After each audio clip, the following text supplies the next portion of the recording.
PDF है सबके पास? कल मैं लिंक भी भेजा था ग्रुप पे। ओके, वो लिंक से वो पीडीएफ डाउनलोड करना। आज हम डिस्कस करते हैं अपने जो करंट अफेयर्स हैं जनवरी 2021 टू अप्रैल 2022। हम इसको डिस्कस करेंगे शॉर्ट, ठीक है?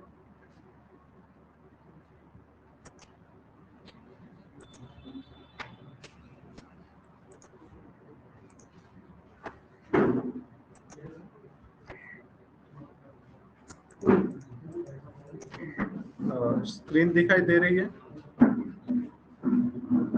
एक बार कंफर्म कर Yes, लो, sir. स्क्रीन दिखाई दे रही है? ठीक है, अब हम स्टार्ट करते हैं। ये देखो, सब ध्यान दो। अब आपका काम है एकदम ध्यान से सुनना है, ठीक है? और आवाज बिल्कुल नहीं करना है। यहाँ के स्टूडेंट को बोल रहा हूँ, ठीक है? चलो अभी स्टार्ट करते हैं। जनवरी 2021। अब देखो यहाँ पर सबसे पहला आर्टिकल हमारा पॉलिटी एंड गवर्नेंस। इसमें क्या हुआ था? 1.1 judicial activism and judicial overreach. दो चीजें हैं। एक है जुडिशियल एक्टिविज्म, इसका मतलब क्या होता है? जुडिशियरी क्या कर रही है? एग्जीक्यूटिव और लेजिस्लेटिव, गवर्नमेंट के, कोई भी कंट्री के गवर्नमेंट के तीन ऑर्गन्स रहते हैं, एग्जीक्यूटिव, लेजिस्लेटिव और जुडिशियरी। तो जुडिशियरी यहाँ पर क्या कर रही है? एग्जीक्यूटिव को और लेजिस्लेटिव को अपना काम करने के लिए बोल रही है। जुडिशियरी यहाँ पे कमांड दे रही है कि आप अपना काम करो। इसको कहते हैं जुडिशियल एक्टिविज्म। ओके, कोई गवर्नमेंट काम नहीं कर रहा है, जुडिशियरी उसको बोल रही है कि आप ये कीजिए, आप ये पोल्यूशन के लिए लॉ लेके आइए, आप ये स्कीम इंप्लीमेंट कीजिए। इसको क्या बोलेंगे? Judicial activism. और दूसरा रहता है जुडिशियल ओवररीच। ये कब होता है? जब जुडिशियरी खुद एग्जीक्यूटिव का या फिर लेजिस्लेचर का काम कर रही है। जुडिशियरी खुद कोई रूल बना रही है, खुद कोई लॉ बना रही है। जैसा जुडिशियरी ने पीछे में एक लॉ लेकर आया था कि हाईवे के बाजू में 100 मीटर के अंदर पूरे शराब की दुकानें बंद। ओके, ये काम किसका है? एग्जीक्यूटिव का है। लेकिन जुडिशियरी वो जब खुद कर रही है तो उसको कहेंगे हम जुडिशियल ओवररीच। और जुडिशियल एक्टिविज्म मतलब बोल रही है, करने के लिए बोल रही है। ओके, तो ये दो चीजें रहती है। फिर कॉन्स्टिट्यूशन में हमारे सेपरेशन ऑफ पावर लिखा दिया है। The state shall endeavor to separate judiciary from executive। तो आर्टिकल कौन सा है वो? आर्टिकल 50। आर्टिकल 51 क्या है? हाँ, state shall endeavour to promote international peace. Okay, और इसी तरीके से आर्टिकल 142 एक है जो बोलता है कंप्लीट जस्टिस के बारे में। मतलब सुप्रीम कोर्ट कंप्लीट जस्टिस के लिए कोई स्टेप लेना चाहता है तो जायज है। ओके, जैसा बाबरी मस्जिद केस में सुप्रीम कोर्ट ने बोला कि बाबरी मस्जिद गिराई गई, तो सुप्रीम कोर्ट ने क्या किया? 5 एकड़ लैंड दे दिया।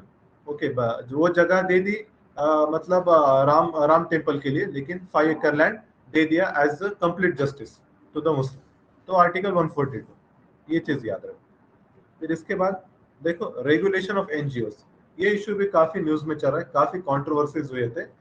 एनजीओस जो है ना, अपने रिकॉर्ड प्रॉपर मेंटेन नहीं कर रहे थे, और ऐसा इल्जाम हो रहा था कि ये लोग मनी लॉन्ड्रिंग वगैरह कर रहे हैं एनजीओ के नाम पे। तो फिर गवर्नमेंट ने रूल स्ट्रिक्ट किया। जो एनजीओ के रेगुलेशन होती है फॉरेन फंडिंग, दो एक्ट है। एक है FCRA, foreign contribution regulation act 2010, ये आता है मिनिस्ट्री ऑफ होम अफेयर्स। और दूसरा है FEMA, foreign exchange management act 1999, ये आता है मिनिस्ट्री ऑफ फाइनेंस में। याद रखना, दो एक्ट है अलग अलग। तो एफसीआरए अभी न्यूज में भी था, इसमें बहुत अभी स्ट्रिंजेंट नॉर्म कर दिए। और इसमें अभी एक एनजीओ न्यूज में थी, मदर टेरेसा की, मिशनरीज फॉर चैरिटीज। उसको पहले एफसीआरए लाइसेंस रिजेक्ट कर दिया गया था, अब उनको अलाउ कर दिया है। ठीक है, ये हो गया। इसके बाद देखो 1.5 whistle blowing act 2014। Whistle blowing मतलब सीटी बजाना। तो सीटी बजाने का मतलब क्या है? यहाँ पर अगर कोई आपके ऑर्गेनाइजेशन में करप्शन हो रहा है, मिस अप्रोप्रिएशन ऑफ फंड हो रहा है, तो आप क्या कर रहे हैं? उसके खिलाफ आवाज उठा रहे, वो पब्लिक डोमेन में वो चीज लेकर आ रहे हैं, तो उसको कहते हैं विसल ब्लोइंग। पर ये अगर कोई करता है तो ऑब्वियस है उसके लाइफ को थ्रेट हो सकता है, उसके जॉब सिक्योरिटी हैम्पर हो सकती है। ओके, तो गवर्नमेंट ने क्या एक्ट लेकर आया था, विसल ब्लोइंग एक्ट 2014। इसके जरिए जो जो भी विसल ब्लो करेगा उनको क्या करेंगे? प्रोटेक्शन दिया जाएगा। ओके, उनके लाइफ को वगैरह। और इसमें प्रोसीजर वगैरह दिया गया है कि किसी को कोई अगर चीज डिस्क्लोज करना है करप्शन तो कैसे किया जाए। लेकिन ये एक्ट में कुछ इश्यूज है।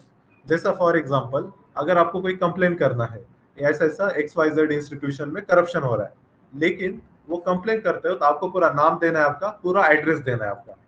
तो जो अथॉरिटी रहेंगी जिसके बाद आपका एप्लीकेशन जाएगा, तो उसको आपका आइडेंटिटी आपको डिस्क्लोज करना पड़ेगा। बोले तो एनोनिमस कंप्लेन वो लोग एंटरटेन नहीं करते। और दूसरी बात, फ्रीवलस जो कंप्लेंट है उसको पनिशमेंट ये लोगों ने ज्यादा रखे हैं। अब इसमें क्या है, जो लोग ईमानदारी से कंप्लेंट कर रहे हैं और आगे चल के वो साबित नहीं हुई तो इनको पनिशमेंट फाइन बैठेगा। तो ये दोनों चीजें it acts as a deterrent. तो ये भी इशू है इसके। इसके बाद आगे 2.1, India UNSC, United nation security council. India में 2 साल की टर्म मिली है। यूएनएससी में कितने लोग रहते हैं, कितने मेंबर्स हैं, 15। उसमें से 5 रहते परमानेंट और 10 रहते नॉन परमानेंट। वो हर 2 साल में चेंज होते हैं। ओके, तो इंडिया को एक टर्म मिली है 2 ईयर की। इंडिया यूएनएससी का मेंबर बनने की कोशिश कर रहा है, परमानेंट मेंबर। तो वो जो अलायंस है उसका नाम क्या है, G4। ओके, और उसका जो अपोज करता है, इंडिया को अपोज करता है, उसके लिए भी अलायंस है, उसका नाम क्या है, कॉफी क्लब। ओके, याद रखो। जो स्टूडेंट ऑनलाइन है, मेरी आवाज आ रही है उनको? Yes sir. I am audible? Yes sir. मुझको आप लोगों की आवाज नहीं आ रही, इसलिए मैं पूछ रहा हूँ। मेरी आवाज आ रही है आप लोगों को? Yes sir. ओके, ठीक है, देन गुड। पता नहीं, मुझको आपकी आवाज नहीं आ रही, पर ठीक है, मेरी आवाज आ रही तो इट्स ओके, गुड। चलो,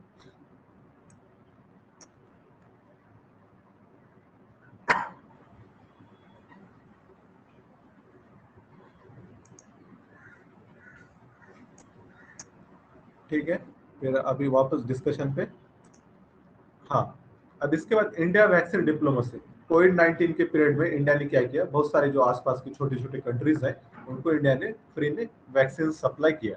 जैसा मालदीव्स है, श्रीलंका है, ओके, बांग्लादेश है। तो इसमें हमने वैक्सीन डिस्ट्रीब्यूट किए। इसके लिए हमने एक प्रोजेक्ट चलाया था, वैक्सीन मैत्री नाम का। इसको कहते हैं वैक्सीन डिप्लोमेसी। एक रहता है वैक्सीन नेशनलिज्म, एक रहता है हमारी कंट्री जो वैक्सीन तैयार कर रहा है वो हम लोग ही यूज करेंगे, हम क्यों दूसरे कंट्रीज को। इसको कहते हैं वैक्सीन नेशनलिज्म।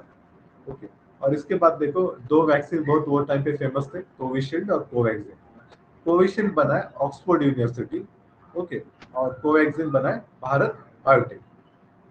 इसके बाद देखो 2.3, role of Indian diaspora in making India self reliant. तो ये इंडियन डायस्पोरा से रिलेटेड आर्टिकल है। इसमें एक चीज याद रखना, नो इंडिया प्रोग्राम एक है जो मिनिस्टर ऑफ एक्सटर्नल अफेयर चलाता है। उसमें क्या करेंगे, जो इंडियन डायस्पोरा है बाहर की कंट्रीज में, उनको इंडिया में लेकर आते हैं, घुमाते वगैरह है, उनके अंदर अवेयरनेस जनरेट करते हैं, इंडिया के बारे में अफेक्शन जनरेट करते हैं। इसको कहते हैं know India programme. Okay, ANRIs के लिए वगैरह मिनिस्टर ऑफ एक्सटर्नल अफेयर चला है। फिर इसी तरीके से इंडिया ड्राफ्ट आर्टिक पॉलिसी, जैसा अभी हमने लास्ट मैगजीन में देखा था, इंडिया ने अंटार्कटिका बिल लेकर आया। ऐसे इंडिया ने लास्ट ईयर आर्टिक पॉलिसी बनाई थी। तो वो ठीक है, पॉलिसी वगैरह वही वही चीजें रहेंगी। लेकिन एक चीज याद रखना है, आर्टिक काउंसिल इंपॉर्टेंट है। आर्टिक काउंसिल में 8 कंट्रीज हैं। ओके, उसका निमोनिक है कर्ड, फिन्स, और यूके नहीं है, यूनाइटेड किंगडम नहीं है, USA है। और इंडिया का जो रिसर्च स्टेशन है वहाँ पे, उसका नाम है हिमाद्री। इसके बाद आ जाओ 2.7 पे, treaty on prohibition of nuclear weapons, TPNW। एक नया ट्रीटी है, इससे पहले बहुत सारे ट्रीटीज आ गए, जैसा कि comprehensive test ban treaty, CTBT जिसको कहते हैं, NSG है। फिर इसी तरीके से नॉन प्रोलिफरेशन ग्रुप, NPG। ठीक है, तो ये सारे ग्रुपिंग्स है, इंडिया किसी का मेंबर नहीं। और ये जो लेकिन इंडिया क्या बोलता था कि ये जो है डिस्क्रिमिनेटरी है, हैव्स, न्यूक्लियर हैव्स और हैव नॉट पे डिफरेंशिएट करते हैं। जो परमानेंट मेंबर है उनको legitimate holder of nuclear power ऐसा माना जाए। तो ये जो ट्रीटी है, इसने क्या कहा, इसने सबको इक्वल ट्रीट किया। बोला हर जो कंट्री ने डेवलप नहीं किया उसको डेवलप करना ही नहीं है, और जिनके पास है उनको अपने जो स्टॉक है सब खत्म करना है। लेकिन इंडिया क्या बोलता है, मतलब ये ट्रीटी, मतलब ये बड़ी बातें कर रहे हैं। ओके, इतना आइडियल ऐसा कुछ होने वाला नहीं है, इसलिए इंडिया ने इसको राइटिफाई नहीं किया। ओके, याद रखो। फिर इसके बाद स्टार्टअप इकोसिस्टम के लिए एक प्रारंभ समिट हुई थी, बस उस समिट का नाम है देखो, प्रारंभ। कमर्शियल कोल माइनिंग से related end of captive mining. Okay, captive mining एक क्लॉज आता है, वो क्या रहता है, अगर कोई पहले क्या था, कोल माइनिंग कर रही कोई कंपनी, तो वो जो कोल था माइन किया हुआ, उससे जो इलेक्ट्रिसिटी आप जनरेट कर रहे तो कंपनी सेल्फ कंजम्पशन के लिए यूज कर सकती है, उसको बेच नहीं कर सकती। ऐसे पहले क्लॉज था। उसका इश्यू, उसका उससे क्या हुआ साइड इम्पैक्ट, सिर्फ जो पीएसयूज है गवर्नमेंट के, वही मतलब कोल एक्सट्रैक्ट कर रहे हैं, सप्लाई कर रहे हैं, प्राइवेट सेक्टर मतलब बहुत कम था। तो अब वो कैप्टिव माइनिंग का क्लॉज निकाला गया। ठीक है, ये चीज। इसके बाद 3.7 प्रधानमंत्री किसान सम्मान निधि, ये हम हमेशा पढ़ते हैं। इसमें ये क्या सेंट्रल सेक्टर स्कीम है। आ, इसमें क्या किया जाएगा, 6,000 रुपीज आपको बेनिफिट दिया जाएगा डीबीटी से हर फार्मर को। मतलब 6,000 वो देंगे साल में 3 बार, हर 4 महीने में एक बार। सेंट्रल सेक्टर है, पूरा का पूरा पैसा सेंट्रल गवर्नमेंट दे रहा है, irrespective of land size. Land size की ऐसी कुछ लिमिट नहीं है, सब एलिजिबल है। और उसने निगेटिव लिस्ट दिया, एक्सेप्ट, एक्सेप्ट जैसा ऐसे फार्मर जो इनकम टैक्स भरते हैं, इंस्टीट्यूशनल लैंड होल्डर्स हो गए, ऐसे या फिर जो गवर्नमेंट सर्वेंट्स हैं, ऐसे लोग।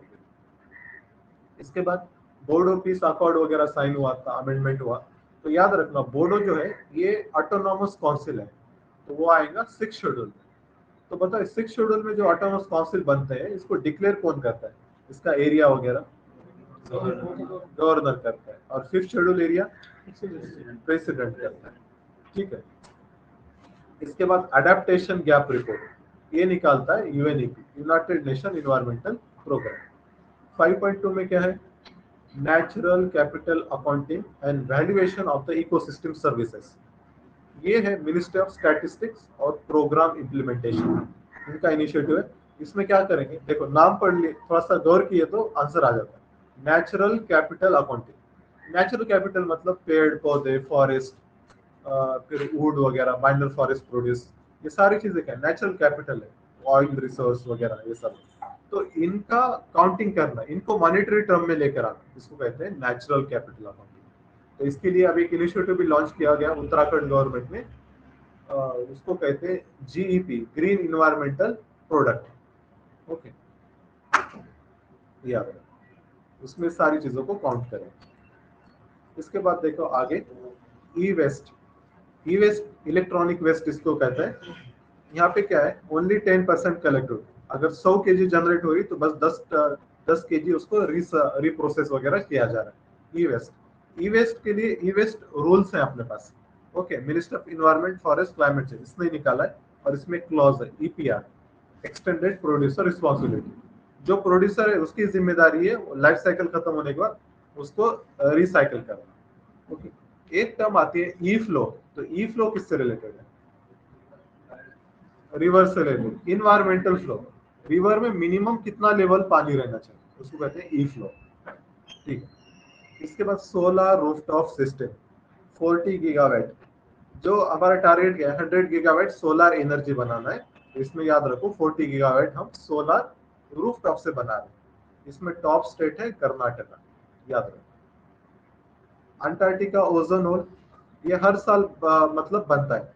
अंटार्कटिका पे देखो ओजोन होल जो तैयार होता है ना, वो जनरली बड़ा रहता है। आर्टिक पे उतना नहीं होता, हर साल अंटार्कटिका पे होता है। रीजन क्या है, कि जो कोल्डनेस है अंटार्कटिका में ज्यादा है। आर्टिक में क्योंकि ह्यूमन इंटरफेरेंस ज्यादा है, वहाँ पे कंट्रीज बहुत सारे हैं, नीचे अंटार्कटिका पूरा आइसोलेटेड है। एक्सट्रीम कोल्ड रहता है, तो कोल्ड रहा तो क्या होता है वहाँ पे पोलर वोर्टेक्स भी मजबूत तैयार होता है। पोलर वोर्टेक्स तैयार हो रहा है तो पोलर स्ट्रेटोस्फेरिक क्लाउड्स तैयार होते हैं। पोलर स्ट्रेटोस्फेरिक क्लाउड्स तैयार हो रहे तो क्लोरीन फ्री रेडिकल तैयार होता है, और क्लोरीन का काम क्या है, ओजोन को डिप्लीट करने का। ठीक है, याद रखना, जो भी कंपाउंड में क्लोरीन रहता है, ब्रोमीन रहता है, ओजोन डिप्लीटिंग रहता है। इसीलिए मॉन्ट्रियल प्रोटोकॉल में क्या किए, वो सब्सटेंस को, HCFCs को बैन किया गया। इसके बाद देखो, draft national science and tech innovation policy, ये लाई गई थी। इसका एक टारगेट ये था कि रिसर्च और डेवलपमेंट में एक्सपेंडिचर बढ़ा है, वो कितना करना है, 2% ऑफ जीडीपी। अभी फिलहाल 0.7% ऑफ जीडीपी, उसको 2% करना है। हेल्थ के लिए कितना टारगेट है, हेल्थ के लिए 2.5, और एजुकेशन के लिए 6 है, याद रखो। फिर इसके बाद ट्रांस फैट रिड्यूस करने के लिए फसाई एक स्कीम चला रहा है, सॉरी ट्रांस फैट रिड्यूस करने के लिए WHO स्कीम चला रहा है, उसका नाम है रिप्लेस 2023। और जो फसाई चला रहा है उसका नाम है ईट राइट कैंपेन। इसके बाद देखो इंडिया इनोवेशन इंडेक्स, ये निकालता है NITI Aayog. India innovation index एक ग्लोबल इनोवेशन इंडेक्स भी है, वो अलग है, वो शायद वीपो निकालता है, world intellectual property organisation. Netaji Subhash Chandra Bose, इनके बारे में कुछ आर्टिकल था, तो याद रखो कांग्रेस के 2 सेशन में ये प्रेसिडेंट थे, हरिपुरा और त्रिपुरी, 1938-39। पहले एच आता है, बाद में टी आता है। ओके, दूसरी बात, इनका जो बर्थडे है वो पराक्रम दिवस बोल के मनाया जाएगा 23 जनवरी। इसके बाद प्रबुद्ध भारत और उद्बोधन, ये 2 न्यूज़पेपर है, ये निकाले थे स्वामी विवेकानंद। स्वामी विवेकानंद की ये न्यूज़पेपर है। तो मुझको बता, मिरातुल अखबार ये न्यूज़पेपर किसका था? दादा भाई नौरोजी, राजा राम मोहन राय। और ये न्यूज़पेपर फर्स्ट पर्शियन न्यूज़पेपर था, याद रखिए। इसके बाद ये थंग था, मार्शल डांस है मणिपुर का, इसको ही हुएन ललोंग भी कहते हैं। प्रधानमंत्री कौशल विकास योजना, नाम से आप गेस कर सकते हैं, स्किल डेवलपमेंट के लिए, minister of skill development and entrepreneurship. आगे 11.2 Davos agenda and great reset initiative. Davos में हर साल इनकी समिट होती है, world economic forum. World economic forum के 4-5 इंडाइसेस हैं, बहुत इंपॉर्टेंट है, काफी बार पूछे जाते हैं, वो एक पेज पे लिख कर निकालो और उसको बार बार पढ़ो। वर्ल्ड इकोनॉमिक फोरम के इंडेक्स इंपॉर्टेंट है। हेनले पासपोर्ट इंडेक्स जापान निकालता है, इस साल भी आया था, जापान और सिंगापुर दोनों टॉप पे। नेक्स्ट वर्ल्ड इकोनॉमिक फोरम, उसका इंडेक्स आ गया global risk report. World economic forum एक रहता है क्लाइमेट रिस्क रिपोर्ट, वो निकालता है जर्मन वॉच, 2 है। फाइनेंशियल स्टेबिलिटी रिपोर्ट, ये आरबीआई निकालता है। और वर्ल्ड लेवल पर भी एक रहता है फाइनेंशियल स्टेबिलिटी रिपोर्ट, IMF निकालता है। अब आगे आ जाओ। रेड पांडा, ये स्पीशीज न्यूज में थी, ये इंडेंजर्ड है। Red panda is endangered, Himalaya और चाइनीज 2 टाइप के रहते हैं। तो बताओ ऑलिव रिडले टर्टल क्या है? वल्नरेबल है। टाइगर क्या है? Tiger endangered. Dugong endangered. Vulnerable. और one horn rhino vulnerable. Dolphin endangered. Good, याद है सबको आपको बात। इसके बाद देखो सैटर्न टिल्ट 27 डिग्री, हमको पता है अर्थ भी थोड़ा सा ऐसा टेढ़ा है, लेकिन कितना है वो 23.5 है। वो बोलेगा earth only planet in solar system which is tilted, ऐसा नहीं है, दूसरे प्लैनेट है और अपने से ज्यादा टिल्ट है। सैटर्न का टिल्ट कितना है? 27 डिग्री, याद रखो। एक ये चीज बताओ, सियाल, सियाल और साइमा पता है आपको? सियाल की डेंसिटी, किसकी डेंसिटी ज्यादा रहती है, सियाल या साइमा? साइमा की। साइमा की 3 रहती है और सियाल की 2.7। तो अर्थ की कितनी रहती है? ओवरऑल 5 रहती है। Earth is the most dense planet on solar system, density बोले तो अर्थ की जाती है। एवियन इन्फ्लुएंजा, इसको कहते हैं बर्ड फ्लू का दूसरा नाम एवियन इन्फ्लुएंजा, और इसको H5N1, इसका जो वायरस है H5N1, ठीक है, इसकी रईस भाई ने ट्रिक बताई थी। बर्ड फ्लू जब भी आता है मुर्गियों को मारा जाता है, तो मुर्गी का अंडा कितने रुपए में रहता है? 5 रुपए। H5N1 इसलिए याद रखना है क्योंकि एक H1N1 भी है, वो भी फेमस है, स्वाइन फ्लू जिसको कहते हैं। ओके, इसके बाद देखो ये इसके नीचे वाला जो चार्ट है PM लेड बॉडीज है, ये सारे बॉडीज इंपॉर्टेंट है, बस इसको 1-2 बार पढ़ लेने। जैसा नीति आयोग चेयरमैन PM रहता है, national Ganga river basin authority, इसका भी चेयरमैन PM, लेकिन अब ये बॉडी नहीं है, इसको रिप्लेस किया गया national council for clean Ganga. इसके बाद नेशनल इंटीग्रेशन काउंसिल है, डिपार्टमेंट ऑफ स्पेस है, national board for wild life, national disaster management authority. Chairman PM है, लेकिन ये जो बॉडी आती है वो MHA में आती है, NDMA। इसी तरीके से आपका इंटर स्टेट काउंसिल रहती है, PMA रहता है, नेशनल वाटर रिसोर्स काउंसिल या फिर नेशनल कमीशन ऑन पॉपुलेशन, इन सारों का चेयरमैन PM रहता है। ओके, न्यूक्लियर कमांड अथॉरिटी, देखो इसमें जो पॉलिटिकल जो रहती है अथॉरिटी, उसका चेयरमैन PM रहता है, और एक एग्जीक्यूटिव रहती है, न्यूक्लियर कमांड अथॉरिटी, उसका रहता है एनएसए, नेशनल सिक्योरिटी एडवाइजर रहता है। वो एडवाइस देता है पीएम को, और पीएम फिर बोलता है न्यूक्लियर वेपन्स का यूज करना है क्या नहीं करना। Okay. CSIR, council for scientific और इंडस्ट्रियल रिसर्च। इसी तरीके से और दो बॉडीज हैं जिनका कंफ्यूजन हमेशा होता है, एक है नेशनल टाइगर कंजर्वेशन अथॉरिटी और दूसरा सेंट्रल जू अथॉरिटी। ये दोनों का chairman minister of environment, forest और क्लाइमेट चेंज, याद रखो, NTCA और सेंट्रल जू अथॉरिटी। इसके बाद सागरमाला प्रोजेक्ट में हम कुछ नए पोर्ट्स बना रहे हैं। ये पोर्ट्स के नाम याद रखना, Vadhavan Maharashtra, Enayam Tamil Nadu, Tajpur West Bengal, Paradip outer harbour, Sirkazhi Tamil Nadu, Belekeri Karnataka. Okay, तो ये चीजें याद रखना है, ठीक है। अभी इसके बाद फरवरी का, ये आप 1 मिनट रीड करना। मैं इसको थोड़ा सा रिसेट करता हूँ, मेरे को आप लोगों का ऑडियो नहीं आ रहा है, तो आप रीड करो, मैं 1 मिनट में फिर से ज्वाइन हूँ।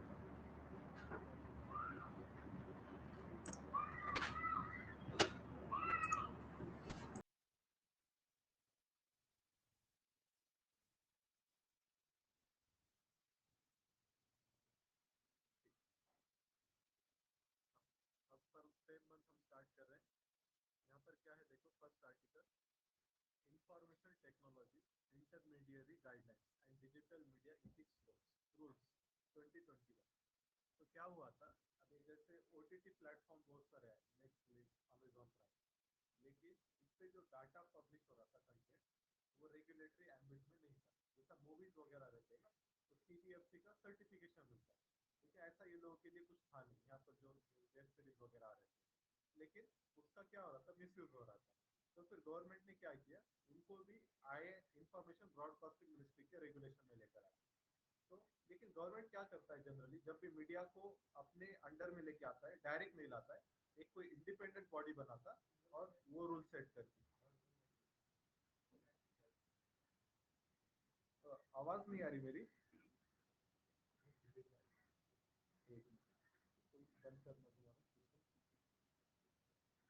No voice.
ओके, यह है फरवरी का मंथली हम डिस्कस करते हैं।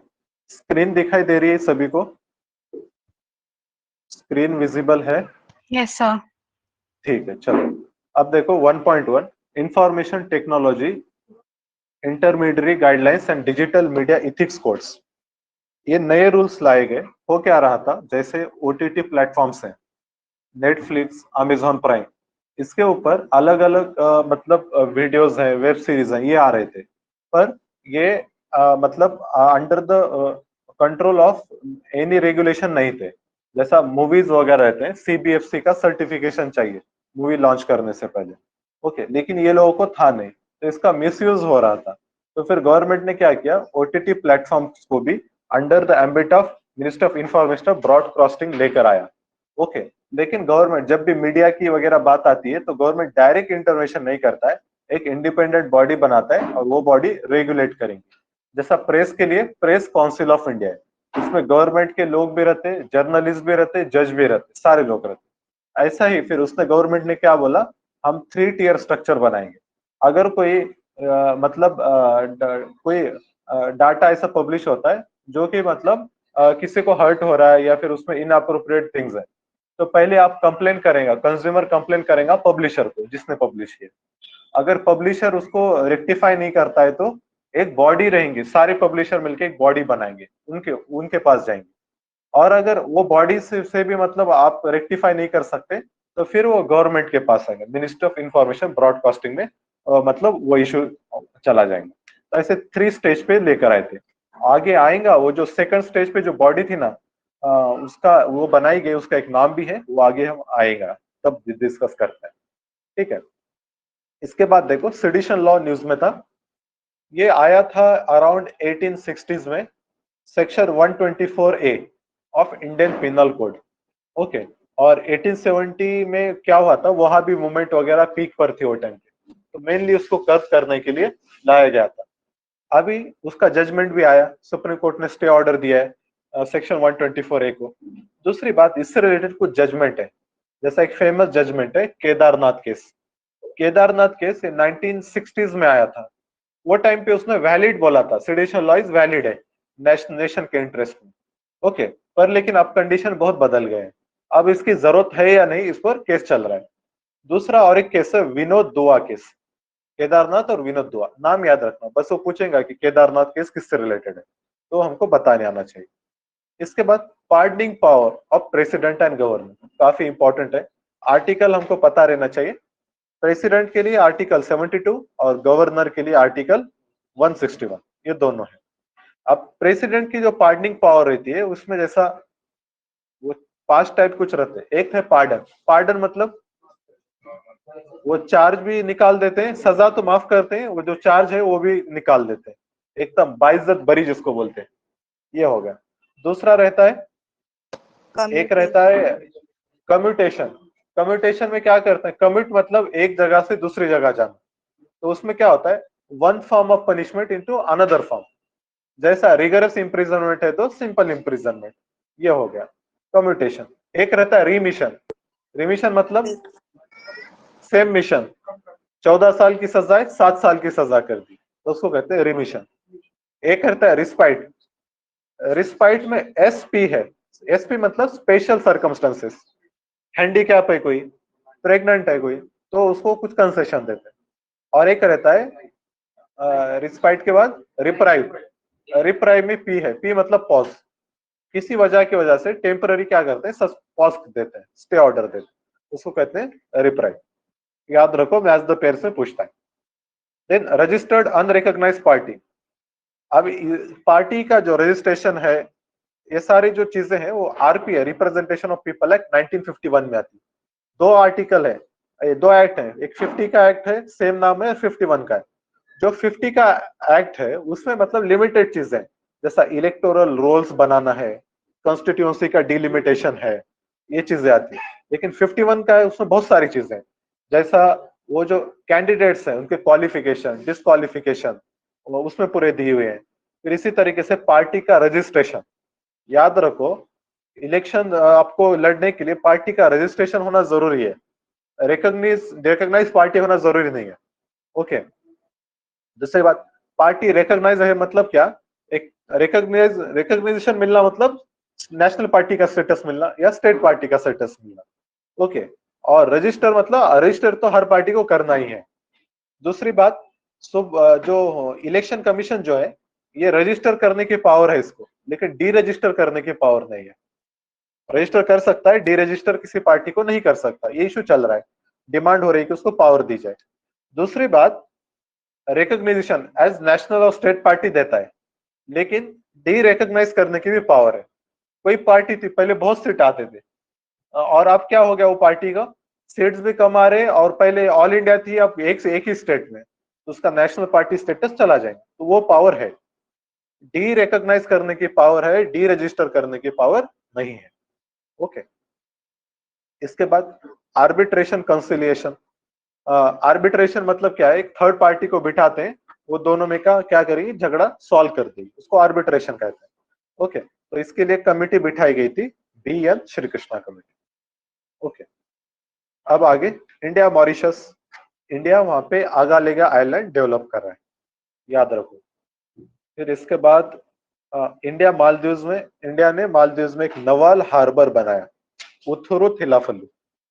एक 2 टेस्ट पहले हमने एक क्वेश्चन सॉल्व किया था, होनायारा आइलैंड, वो कहाँ पे है बोल के पूछा गया था, होनायारा आइलैंड, वो था सोलोमन आइलैंड पे।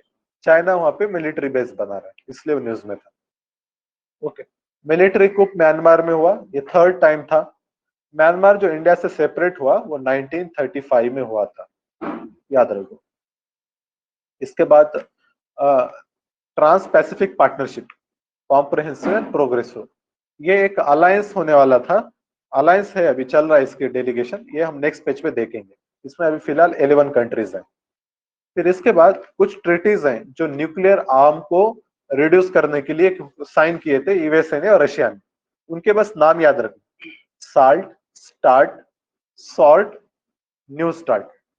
ओके, वो बोलेगा साल्ट ट्रीटीज रिलेटेड टू, तो आपको क्या बोलना है, न्यूक्लियर रिडक्शन के लिए और between Russia and USA. Okay, extradition के लिए हमारे पास एक्ट है, एक्स्ट्राडिक्शन एक्ट 1962, वो आता है मिनिस्ट्री ऑफ एक्सटर्नल अफेयर्स के बीच में। 15 फाइनेंस कमीशन का रिपोर्ट आ गया, इसके चेयरमैन कौन थे, एनके सिंह थे। 14 फाइनेंस कमीशन के कौन थे, आवाज से बोलो, आवाज नहीं आ रहा है मुझे, वाईवी रेड्डी, ठीक है, याद रहना है, 2 कमीशन के तो भी याद रहना चाहिए। इसके जो रिकमेंडेशन है 15 फाइनेंस कमीशन के 6 साल के लिए है, याद रखना 1971 पॉपुलेशन को निकाला गया एज अ क्राइटेरिया, पहले रहता था अब नहीं है। दूसरी बात, पहले फॉरेस्ट कवर रहता था, अब फॉरेस्ट कवर के बजाय फॉरेस्ट एंड इकोलॉजी चेंज हुआ है। दूसरी बात, पहले सिर्फ फिजिकल डिसिप्लिन ऐसा रहता था, अब उसके बजाय टैक्स एंड फिजिकल एफर्ट, ये चीज है। अब जो 1971 की पॉपुलेशन निकाली गई, उसके बजाय डेमोग्राफिक परफॉर्मेंस इसको लाया गया। डेमोग्राफिक परफॉर्मेंस मतलब जो स्टेट पॉपुलेशन रिडक्शन में सक्सेसफुल है उनको ज्यादा मिलेगा, यह रहता है टीएफआर। टीएफआर जिसका कम है, टोटल फर्टिलिटी रेट, उसको ज्यादा पैसा मिलेगा। ओके, सबसे ज्यादा वेटेज किसको रहता है, इनकम डिस्टेंस को रहता है, मतलब सबसे ज्यादा वेटेज इनकम डिस्टेंस कितना है वहां से, मतलब पॉवर्टी कितनी है, गरीबी कितनी, याद रखो इसको। इसके बाद पॉलीमेटालिक नोडल्स, ये है ना डीप ओशन में मिलते हैं, तो इंडिया इंडियन ओशन में एक्सप्लोर कर रहा है, तो उसके लिए हमको परमिशन चाहिए, क्योंकि वो इंटरनेशनल वाटर है, तो किसकी परमिशन लगती है, इंटरनेशनल सीबेड अथॉरिटी। इसका हेडक्वार्टर कहाँ है, जमैका, किंगस्टन, याद रख। जो स्टूडेंट ऑनलाइन है उनको आवाज आ रही है ठीक से, यस सर। हाँ ठीक है, चलो। इसके बाद companies act, corporate social responsibility. अब यहाँ पे याद रखो, इंडिया फर्स्ट कंट्री है जिसने कॉर्पोरेट सोशल रिस्पॉन्सिबिलिटी को लीगल करार दिया, एक्ट उसको मैंडेटरी किया। ओके, और ये कौन से एक्ट से आया बोले तो companies act 2013। Asset reconstruction company, ARCs रहते हैं, ये क्या करते हैं, बैंक से एनपीएस खरीदते हैं।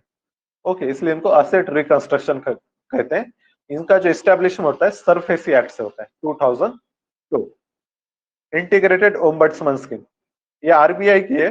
ओम्बड्समैन का मेन काम क्या है, ग्रीवांस रिड्रेसल, जो भी पेमेंट रिलेटेड ग्रीवांसेस रहेंगे।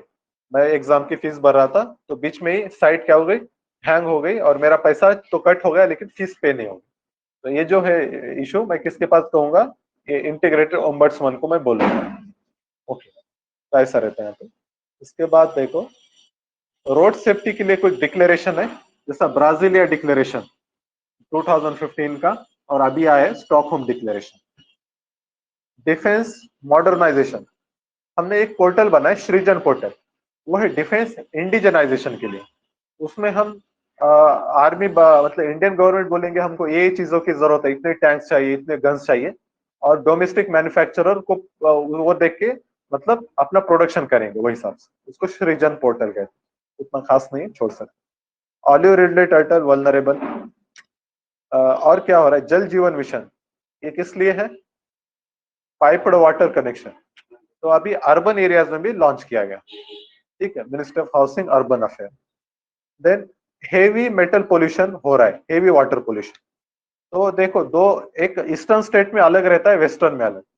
वेस्टर्न वाले जो स्टेट है, राजस्थान, गुजरात, महाराष्ट्र, यहाँ पर होता है फ्लोरीन, फ्लोरीन परसेंटेज बढ़ जाता है। और जो ईस्टर्न स्टेट्स है वहां पर होता है आर्सेनिक, वेस्ट बंगाल, बिहार। आर्सेनिक से कौन सा डिसीज होता है? आर्सेनिक से डिसीज कौन सा होता है? Black foot disease. ओके, और फ्लोरीन से? ब्लू बेबी सिंड्रोम तो नाइट्रेट से होता है। फ्लोरीन, आवाज से बोलो, आवाज ही नहीं आ रही मुझको। ठीक है, देखो फ्लोरीन ज्यादा भी हार्मफुल है, कम भी हार्मफुल है। ओके, ये ज्यादा वाला है, ज्यादा अगर किए ना तो उसको कहते हैं फ्लोरोसिस, वो एक डिसीज है। ओके, और एक रहता है कम, कम अगर रहा तो टूथ का डिके होता है, दांत के आपका वियर एंड टियर होता है, दांत ये हो जाता है। फ्लोरोसिस और टूथ डिके याद रखो। नंदा देवी ग्लेशियर न्यूज में थी, तो खैर यहाँ पे याद रखो, झेमू ग्लेशियर याद रखना। झेमू ग्लेशियर यहाँ से ओरिजिन होती है, तिस्ता रिवर। तो मुझको बताओ बोखरचू ग्लेशियर से कौन सी रिवर ओरिजिन होती है? बोखरचू, इंडस। Okay, good. और ठीक है, तिस्ता तो हो गया, चलो गुड। इंडिया एनर्जी आउटलुक, ये रिपोर्ट आया है, ये बनाता है इंटरनेशनल एनर्जी एसोसिएशन। ओके, याद रखना इंडिया एनर्जी आउटलुक। इंडिया आईए का मेंबर है क्या? नहीं है, अभी उसने आईए ने इनवाइट किया इंडिया को। जियो थर्मल एनर्जी, ये क्वेश्चन अभी एग्जाम में एक पूछा गया था। इसका हम एक प्लांट बना रहे हैं पूगा वैली में। पूगा वैली कहाँ पे? लद्दाख। और एक साइड बहुत फेमस है हिमाचल में, उसका नाम है मणिकरण। ठीक है, मणिकरण नाम याद रखना। अटलांटिक मेरिडियोनल ओवरटर्निंग सर्कुलेशन, ये भी मतलब काफी फेमस है। इसको थर्मोहालाइन सर्कुलेशन भी कहते हैं। ओके, तो मतलब क्या होता है, सरफेस पे भी करंट फ्लो हो रहा है और ग्राउंड पर भी। ओके, इसलिए इसको थर्मोहालाइन सर्कुलेशन कहते हैं। इसका डायग्राम देख लेना बाद में कभी फुर्सत से। ओके, ओशन करंट रहता है वैसे ही। अब इसके बाद देखो, टू चाइल्ड पॉलिसी, वो अभी उत्तरा यूपी गवर्नमेंट ने लेकर आई थी, तो न्यूज में था। तो हमको क्या याद रखना है, पॉपुलेशन पॉलिसी अभी तक दो आए हैं, एक 1976 की और दूसरी 2000 की। दूसरी बात, India was the first country to implement family planning programme, first country था इंडिया। इसके बाद POCSO act, prevention of children from sexual offences act, 2012 का एक्ट का नाम याद रखो।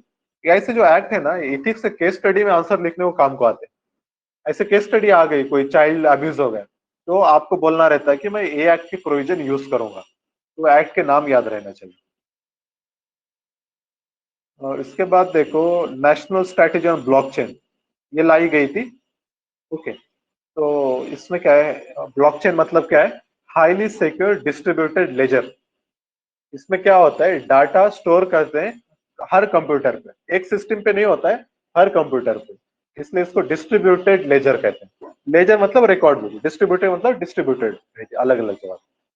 ह्यूमंस इन स्पेस, इंडिया 3 लोगों को स्पेस में भेजेगा 7 डेज के लिए, और वो मिशन का नाम है गगनयान। इसमें हम जो लॉन्च व्हीकल यूज करेंगे, इट इज GS-12V Mark 3, याद रखो। इसके बाद देखो, नासा ने मार्स पर एक मिशन भेजा है, उसका नाम है परसिवरेंस। इसी तरीके से इसके साथ इसने हेलीकॉप्टर भी भेजा है, इंजेन्युइटी हेलीकॉप्टर। ये वहां पे सक्सेसफुली लॉन्च भी हो गया, फ्लाइट भी हो गई, याद रखो। इसी तरीके से कुछ जेनेटिकली मॉडिफाइड क्रॉप्स बनाएंगे, बेटी ब्रिंजल और एक और BSS 793, दोनों भी बेटी ही है। ब्रिंजल की ये है, ICAR और NIPB दोनों मिलके बनाए। मतलब अभी तो इन्वेंशन हुआ है, मतलब ये सैंक्शन नहीं मिला अभी कमर्शियल प्रोडक्शन। वैसे ये जो कमर्शियल प्रोडक्शन के लिए सैंक्शन कौन देता है?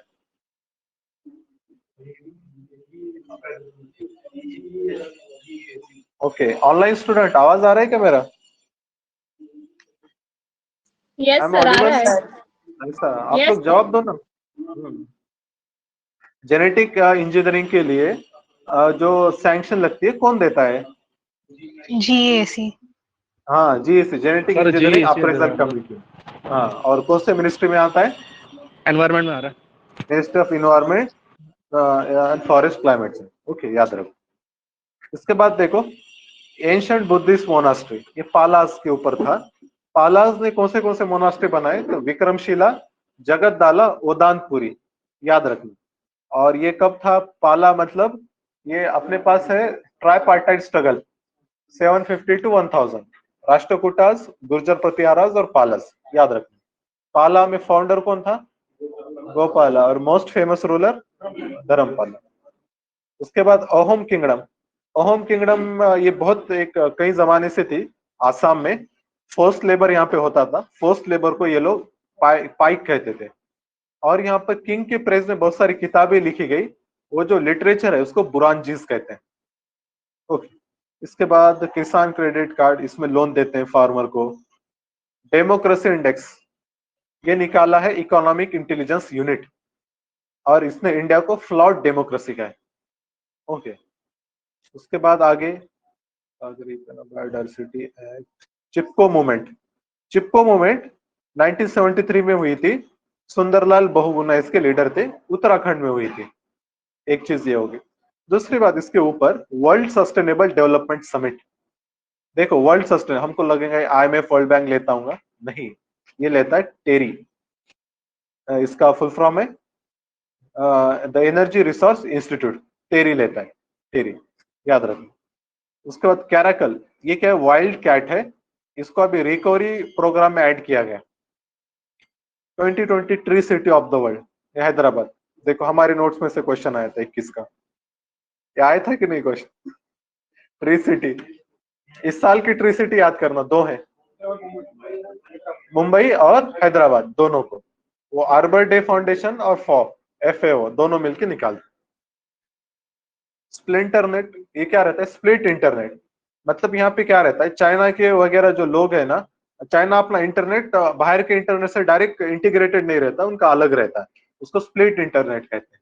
ओके, युद्ध अभ्यास इंडिया और USA के बीच में, ऐसा याद रखो, इंडियन स्टूडेंट USA में जाते पढ़ाई करने, पढ़ाई मतलब अभ्यास करना, तो युद्ध अभ्यास क्या है, इंडिया USA के बीच में। अब देखो और कुछ खास है, यहाँ पे होप मिशन है, होप मिशन UAE का है, मार्स में। ओके, इसके बाद ये जो नीचे वाली डायग्राम है ना, ये ओशन करंट्स है, ये बस रिवीजन के लिए ऐड किया था, तो बस इसको देख लो। ये क्वेश्चन पूछा गया था, सरगासो सी कहां पर है, वो नीचे ऑप्शन क्या देंगे, ऑप्शन ट्रिकी देंगे, अटलांटिक पैसिफिक ऐसा नहीं देगा, north Atlantic, south Atlantic, north Pacific, south Pacific. अब बिना देखे बताओ सरगासो सी कहां पे, नॉर्थ अटलांटिक में। ओके, फिर उसके आसपास के करंट्स, गल्फ स्ट्रीम है, नॉर्थ अटलांटिक ड्रिफ्ट, कैनरी और नॉर्थ इक्वेटोरियल करंट। इसी तरीके से नीचे वाली साइड में Brazil Current, South Atlantic Current, Benguela Current, ये करंट के नाम इंपॉर्टेंट है। ओके, कैनरी वगैरह, सरगासो सी। अब देखो ये पेरुवियन कोल्ड करंट भी इंपॉर्टेंट है, हम्बल्ट करंट बोलते हैं। वो इवेंट का नाम क्या है, जब पेरू का cold current is replace by warm current, क्या कहते हैं उसको, एल नीनो। तो ला नीना किसको कहते हैं, ये जो कोल्ड करंट रहता है और ज्यादा कोल्ड हो जाता है, उसको कहते हैं ला नीना। ओके, ला नीना अच्छा है या एल नीनो अच्छा है, ला नीना इंडिया के लिए अच्छा है, गुड, ठीक है। इसके बाद देखिए ऊपर ग्रीनलैंड के पास दो करंट है, एक लैब्राडोर करंट और एक इरमिजन करंट, इरमिंजन। ऊपर से जो भी करंट आते हैं ना पोल से, वो रहते हैं कोल्ड करंट, और इक्वेटर से जो ऊपर जा रहे हैं वो रहते हैं वार्म करंट। ओके, यहाँ पर जो नॉर्थ अटलांटिक ड्रिफ्ट है, ये इधर यूके के पास जाती है, इसलिए वहां पे वो रेड साइड नॉर्वेजियन करंट बोल के है ना, वहां पे भी वार्म वाटर मिलता है, और वहां पे वार्म और कोल्ड मिक्स हो रहा है, तो वहां पे फिशिंग भी ज्यादा है, ठीक है। इसके बाद आगे आ जाओ, नीचे वाली जो डायग्राम है, यहाँ पे क्लाउड के टाइप्स हैं। ओके, डायग्राम ध्यान से देखो, जो ग्राउंड लेवल है, ग्राउंड लेवल पे दो टाइप के क्लाउड रहते हैं, क्यूमुलस और स्ट्रेटस। स्ट्रेटस आपके लेयर्स में रहते हैं, शेप याद रखो, मैच द पेयर्स में पूछ सकता है। स्ट्रेटस लेयर्स शेप में रहते हैं, क्यूमुलस, क्यूमुलस को woolly, puffy with flat base, cotton का ऊल रहता है ना, इसलिए उसको उली कहते हैं, कॉटन ऐसे रहता है ना, कॉटन बर्ड। फिर उसके बाद वही क्लाउड ऊपर जब जाते हैं तो उसको सफिक्स ऐड होता है, अल्टो, सफिक्स नहीं प्रीफिक्स, अल्टो क्यूमुलस, अल्टो स्ट्रेटस। अब इनका शेप इंपॉर्टेंट नहीं है, लेकिन इसके ऊपर वाले जो है सिरस, ये हाई अल्टीट्यूड पे मिलते हैं, सिरोस्ट्रेटस और सिरोक्यूमुलस। सिरस जो रहते हैं ना, सिरस का शेप याद रखना, फीदरी बोलते हैं, फीदरी, विस्पी या करली। फीदर मतलब वो पंछी के जो पर रहते हैं वैसा दिखता है। लेकिन बारिश ये क्लाउड से नहीं होता है, बारिश जो होता है क्यूमुलोनिम्बस और निम्बोस्ट्रेटस, इनसे होता है। क्यूमुलोनिम्बस सबसे ज्यादा हाइट जो रहती है क्यूमुलोनिम्बस की रहती है, और इनका जो शेप है वो एनविल शेप है। दूसरी चीज निम्बोस्ट्रेटस, निम्बोस्ट्रेटस को क्या कहते हैं, कंटिन्यूअस रेन बेरिंग क्लाउड। वो देखो काला काला दिख रहा है, मतलब उतना ज्यादा उसमें पानी है। ओके, निम्बोस्ट्रेटस को ही कंटिन्यूअस रेन बेरिंग क्लाउड्स कहते हैं, याद रखना। निम्ब है तो मतलब बारिश होगी। अब मार्च वाला, उससे पहले ट्रांस पैसिफिक पार्टनरशिप, एक प्रपोज्ड एग्रीमेंट था, ये जो ऑरेंज कलर वाले कंट्रीज हैं उनके बीच में, Canada, USA, Mexico, Peru, Chile, Australia, Malaysia, ये सारे लोग थे, पर यूएसए उससे विड्रॉ कर दिया। तो आप क्या कर रहे हैं, अब नया मॉडिफाइड टीपीपी पास हो रहा है, लेकिन उसमें यूएसए नहीं है, याद रखना। यूएसए को छोड़ के जो बाकी के कंट्रीज हैं वो ये एग्रीमेंट करने वाले हैं, ठीक है।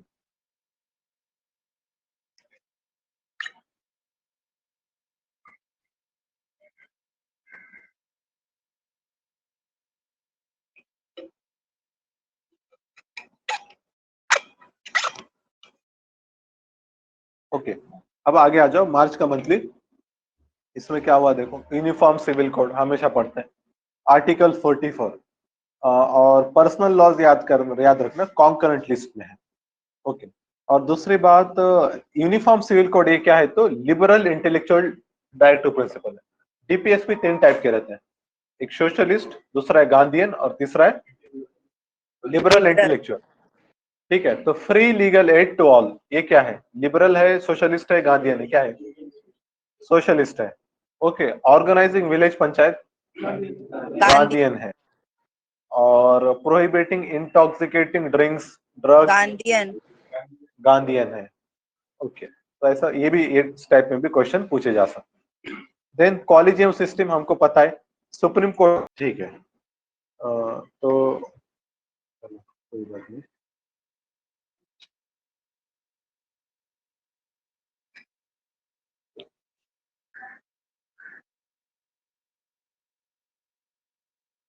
अब यहाँ पे देखो कुछ इंडेक्सेस मैं आपको बता रहा था, जैसा कि फॉर एग्जांपल यहाँ पर एक इंडेक्स है अर्बन, ये municipal performance index, ease of living index, ये 2 इंडेक्स हैं, ये दोनों भी ministry of housing urban affairs निकालता है। एक और इंडेक्स है सिटीज से रिलेटेड, सिटीज लायबिलिटी इंडेक्स, वो कौन निकालता है, EIU निकालता है, इकोनॉमिक इंटेलिजेंस यूनिट, याद रखो। इसके बाद देखो आगे, इंडिया बांग्लादेश रिलेशन, पिछले साल 50 साल हो गए, 1972 में वो फ्री हो गया था, ठीक है। और इंडिया का biggest trade partner in south Asia, okay, Bangladesh है। और इंडिया का biggest trade partner in world कौन है, यूएसए है, सेकंड पे चाइना, ठीक है। इसके बाद okay okay good. Then South Korea ने एक नई पॉलिसी बनाई, न्यू सदर्न पॉलिसी, इंडिया के साथ रिलेशन प्रमोट करने के लिए। जैसा हम बनाए ना, एक्ट ईस्ट पॉलिसी है हमारी, लुक ईस्ट पॉलिसी है, वैसा साउथ कोरिया की न्यू सदर्न पॉलिसी है, साउथ में वो पेनिट्रेट करना चाहते हैं। इसके बाद इंडिया पर्शियन गल्फ रीजन, तो पर्शियन गल्फ क्या है, largest oil reserve in the world है, ओके, पर्शियन गल्फ। तो वहां पे जो ऑयल फील्ड है सफानी ऑयल फील्ड है, ओके। फिर इसके बाद ब्रिक्स, ब्रिक्स रिलेटेड एक टर्म आती है कंटेंजेंसी रिजर्व फंड, ये एक फंड रहता है ब्रिक्स का, बैंक, ब्रिक्स की जो बैंक है एनडीबी, न्यू डेवलपमेंट, वो रखती है, कोई कंट्री में बीओपी क्राइसिस वगैरह हो रहा है तो उसमें से उसको पैसा दिया जाएगा। सुएज कैनल भी न्यूज में था, वो ईवर गिवन शिप वहां पे फंस गई थी। और एक लोकेशन याद रखो, ग्रेट ब्रिटर लेक, ये भी वहां पे है, ओके। इसके बाद second thing 3.1, national bank for financing infrastructure and development, infrastructure project को फाइनेंस करने के लिए हमने एक खास बैंक बनाया, क्योंकि अभी क्या मार्केट में क्रेडिट क्रंच है और इंफ्रास्ट्रक्चर प्रोजेक्ट्स को लॉन्ग टर्म लोन लगता है, तो उसके लिए गवर्नमेंट ने अलग से बैंक ही लेकर आ गया, ठीक है। व्हीकल स्क्रैपेज पॉलिसी, ये मिनिस्ट्री ऑफ रोड ट्रांसपोर्ट ने लेकर आए। अब इसमें क्या करेंगे पता है कि ये पॉलिसी के हिसाब से अगर कोई कमर्शियल व्हीकल है या फिर गवर्नमेंट व्हीकल 15 साल के बाद फिटनेस टेस्ट होंगे, अगर फिटनेस सर्टिफिकेट नहीं मिला तो उसको स्क्रैप करेंगे। और जो प्राइवेट व्हीकल रहेंगे, जैसे मेरी पर्सनल गाड़ी है, तो उसका 20 साल बाद फिटनेस टेस्ट होगा, और अगर फिटनेस टेस्ट फेल हो गया तो उसको भी स्क्रैप हो जाएगा। ठीक है, ये पोल्यूशन, मेनली पोल्यूशन रिड्यूस करने के लिए इसको लाया गया है। दूसरी चीज यहाँ पे देखो, medical termination of pregnancy bill, ये एक्ट पास हो गया। पहले जो टर्मिनेशन अलाउड था अप टू 20 वीक्स था, अब क्या है 20 को बढ़ाकर 24 वीक्स कर दिया गया। उसके बाद नीचे वाला point, non communicable diseases, 71% death, हर जो 100 लोग जो मरते हैं उसमें से 71 लोग, 71 लोग नॉन कम्युनिकेबल, ऐसे डिसीज जो कॉन्टेक्ट से वगैरह नहीं फैलते। अब हमको लगेगा कि कोविड इतना बड़ा डिसीज है, कम्युनिकेबल है, तो कम्युनिकेबल से ज्यादा डेथ होते होंगे, ऐसा नहीं है। नॉन कम्युनिकेबल जैसा आपका हार्ट अटैक है, बीपी है, कैंसर है, तो ये सारे जो डिसीज हैं क्या है, नॉन कम्युनिकेबल है, तो इनसे ज्यादा लोग मरते हैं, याद रखें। फिर इसके बाद देखो, एक national food security mission act है अपने पास, जो अभी पीडीएस में हम उनको देते हैं ना सस्ते में अनाज, तो वो आता है नेशनल फूड सिक्योरिटी एक्ट में। 2013 में ये एक्ट लाया गया। ये आता है मिनिस्ट्री ऑफ कंज्यूमर अफेयर्स में, पीडीएस वगैरह पूरा मिनिस्ट्री ऑफ कंज्यूमर अफेयर्स। और दूसरा नेशनल फूड सिक्योरिटी मिशन, इसमें क्या है, हमको फूड ग्रेन का प्रोडक्शन बढ़ाना है, व्हीट, पल्सेस वगैरह, ये आता है मिनिस्ट्री ऑफ एग्रीकल्चर, क्योंकि यहाँ पे फूड ग्रेन का प्रोडक्शन बढ़ाना है। ओके, इसके बाद देखो आगे, पीवीटीजीज कहाँ पे, तो भी न्यूज में थे, टोटल 75 पीवीटीजीज है। सबसे ज्यादा कहाँ पे, उड़ीसा में, कितने हैं, 13 है। ओके, उसके बाद दूसरी चीज क्या है, पीवीटीजीज ये डिक्लेयर करता है ministry of home affairs, MHA निकालता है इसकी लिस्ट। ओके, पीवीटीजीज का क्राइटेरिया, पीवीटीजी में जैसा क्या है, इकोनॉमिक बैकवर्डनेस है, दूसरा क्या है, डिक्लाइनिंग पॉपुलेशन है, फिर इसी तरीके से pre agriculture level of technology, और ऐसे 2-3 क्राइटेरिया है। ये देभार कमीशन ने दिया था, कुछ 5 क्राइटेरिया है, लिटरेसी वगैरह बहुत कम रहती है। ओके, तो इसको याद रखो, मतलब देभार कमीशन वगैरह। फिर इसके बाद देखो, कुंभ मेला जो है, इसको इंटेंजिबल हेरिटेज में ऐड किया गया। टोटल कुछ 14 है इंटेंजिबल लिस्ट में। लेटेस्ट एडिशन क्या है, दुर्गा पूजा। कहाँ होती है दुर्गा पूजा, वेस्ट बंगाल। गुड। उसके बाद स्टेट इलेक्शन कमीशन न्यूज में था, इसका आर्टिकल याद रखो 243 के केल्विन से याद रखो, K for election commission, sorry K for 243 K, E L से इलेक्शन कमीशन, केल्विन टेम्परेचर का यूनिट है। ऐसा ही finance commission, state finance commission, F I, तो फाइनेंस कमीशन आई है 243 आई। और ऐसा इंडिया का जो फाइनेंस कमीशन है वो कौन सा आर्टिकल आता है, 280 आता है।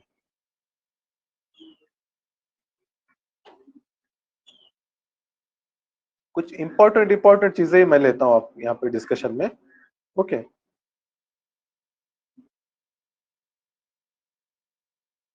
मतलब टाइगर रिजर्व न्यूज में है। यहाँ पे क्या किया, tiger, India first tiger translocation project fails.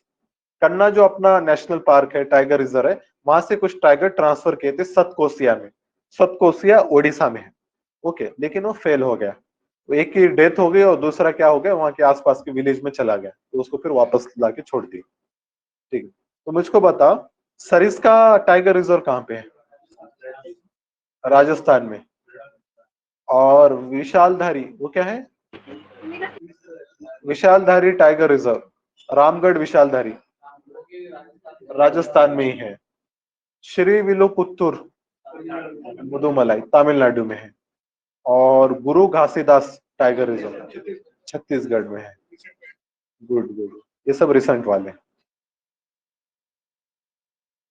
ठीक है, यहाँ पे एक सुपर कंप्यूटर का नाम है फुगाकू, ये वर्ल्ड का फास्टेस्ट सुपर कंप्यूटर है, जापान ने बना है, फुगाकू याद रखना।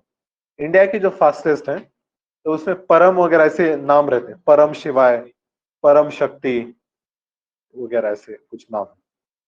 और देखो दो चीजें हैं यहाँ पे, जैसा पल्सार ऊपर मार्जिन के ऊपर है, पल्सार पल्सार क्या रहता है, हाईली रोटेटिंग स्टार, स्टार जो बहुत तेजी से क्या हो रहा है, घूम रहा है। पल्सर गाड़ी बहुत जल्दी, उसका एक्सेलरेशन बहुत ज्यादा रहता है, तो उसको ऐसा याद रखो, पल्सर हाईली रोटेटिंग। इसका और एक भाई रहता है क्वाज़र, क्वाज़र मतलब ये बहुत लाइट इमिट करता है, तो लाइट इमिट करने वाले को क्वाज़र कहते हैं। ओके, इसके बाद देखो ये सब एटॉमिक पार्टिकल हमने बार बार पढ़ चुके हैं। जो सब एटॉमिक पार्टिकल दो टाइप के, बोसॉन और फर्मियन, और फर्मियन के आगे दो टाइप रहते हैं, लेप्टॉन और हेड्रॉन।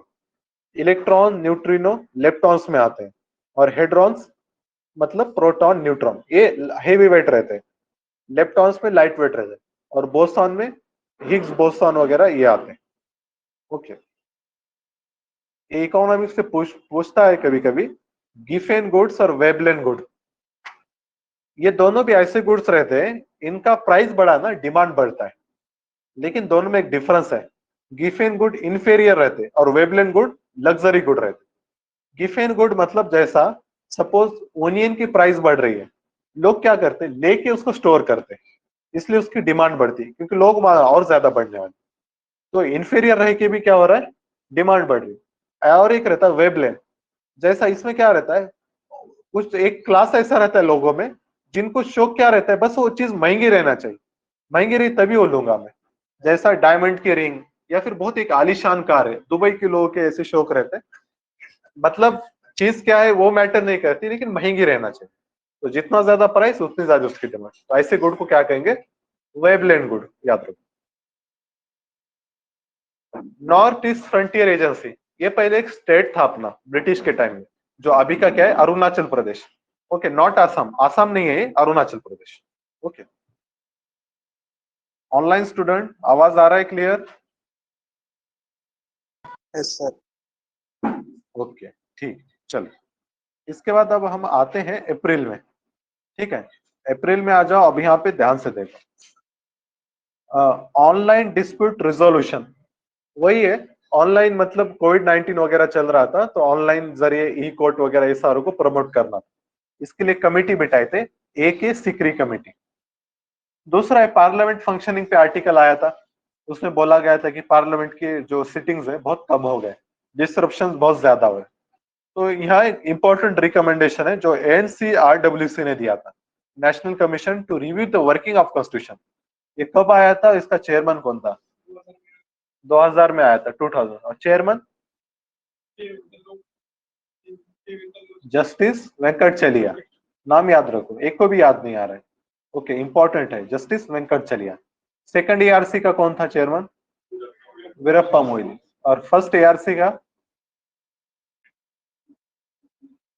ARC मोरारजी देसाई थे, और बाद में के हनुमंतैया हो गए। ओके, याद रखो। इसके बाद देखो NCRWC, इसने क्या बोला था, लोकसभा की जो मिनिमम सीटिंग चाहिए 120 चाहिए, और राज्यसभा के मिनिमम 100 चाहिए।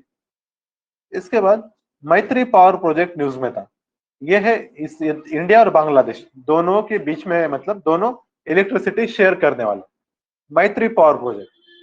एक है मैत्री ब्रिज, मैत्री ब्रिज भी ये इंडिया बांग्लादेश के बीच में बनाया जा रहा है, तो ये कौन से रिवर पे है? Maitri bridge is on Feni river, और मैत्री पावर प्रोजेक्ट ये अलग है, ये दूसरे रिवर पे, गंगा की कोई ट्रिब्यूटरी है उस पे बना रहे। बैंकॉक डिक्लेरेशन से रिलेटेड दो चीजें हैं, 1997 का बैंकॉक डिक्लेरेशन, इससे बिम्स्टेक बनाई गई। फिर एक और बैंकॉक डिक्लेरेशन है जो 1967 में आया था, उससे क्या बनाए थे, एशियान बनाए थे। एशियान भी बैंकॉक डिक्लेरेशन से बना, लेकिन वो पहले का। इसके बाद supply chain resilient initiative, India, Japan, Australia, ये 3 कंट्रीज हैं इसमें। WPI न्यूज में था, होलसेल प्राइस इंडेक्स। WPI और CPI दोनों के डिफरेंस हमको पता रहे, दोनों जो पब्लिश होते हैं मंथली पब्लिश होते हैं, लेकिन पब्लिशर अलग है। CPI को पब्लिश करता है NSO, और WPI को पब्लिश करता है office of economic adviser, ministry of commerce.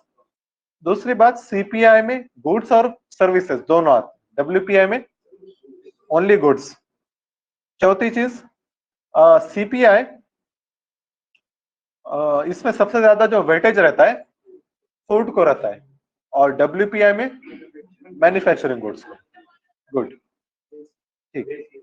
Base year, CPI का बेस ईयर 2012, वो जनवरी से दिसंबर ऐसा है, और डब्ल्यूपीआई का 11-12 ऐसा है, ठीक है।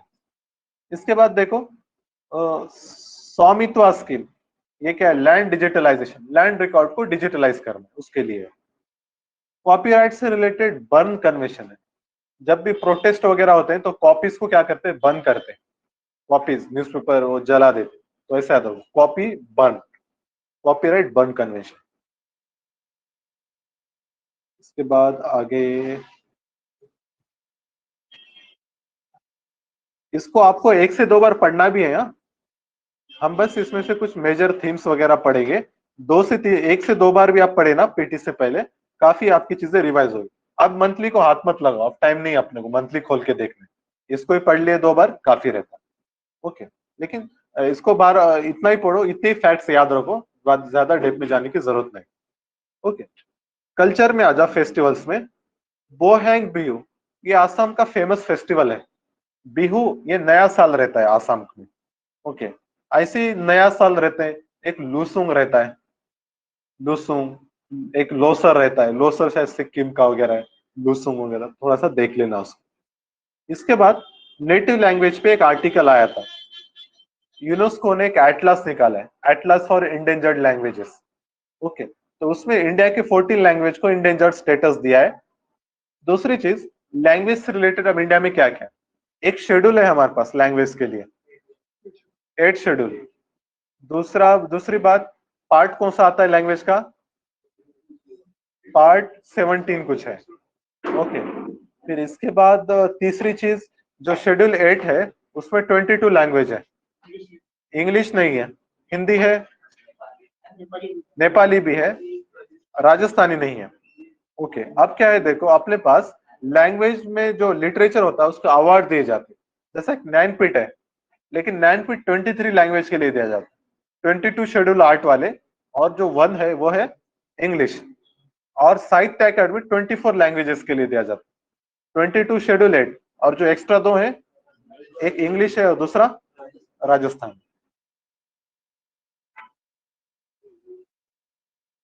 ठीक है।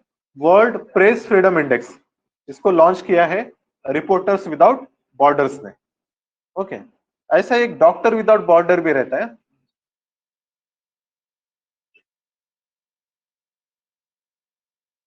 ठीक है। यहाँ पर 11.29 में एक बॉडी का नाम है कोडेक्स एलिमेंटेरियस कमीशन, 1963 में इसको बनाया गया था। FAO और WHO ने, फूड एंड एग्रीकल्चर ऑर्गेनाइजेशन, और वर्ल्ड हेल्थ ऑर्गेनाइजेशन, ये दोनों ने मिलकर, तो ये क्या करता है, जैसा इंडिया में फसाई है जो फूड स्टैंडर्ड प्रोटोकॉल्स मेंटेन करता है, तो वैसे वर्ल्ड लेवल पे जो बॉडी है वो है कोडेक्स एलिमेंटेरियस, नॉन बाइंडिंग, ठीक। तो ये चीजें याद रखना। इसके बाद जो नीचे वाली जो डायग्राम है ना, यहाँ पर क्लासिकल डांसेस है।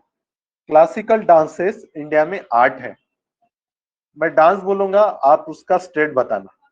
भरतनाट्यम तमिलनाडु, कथकली कथकली केरल, मणिपुरी मणिपुर, ओडिसी ओडिशा, सत्तरिया आसाम, मोहिनीअट्टम केरला, कुचिपुड़ी कुचिपुड़ी आंध्र प्रदेश, और कथक यूपी नॉर्थ इंडिया बोल सकते।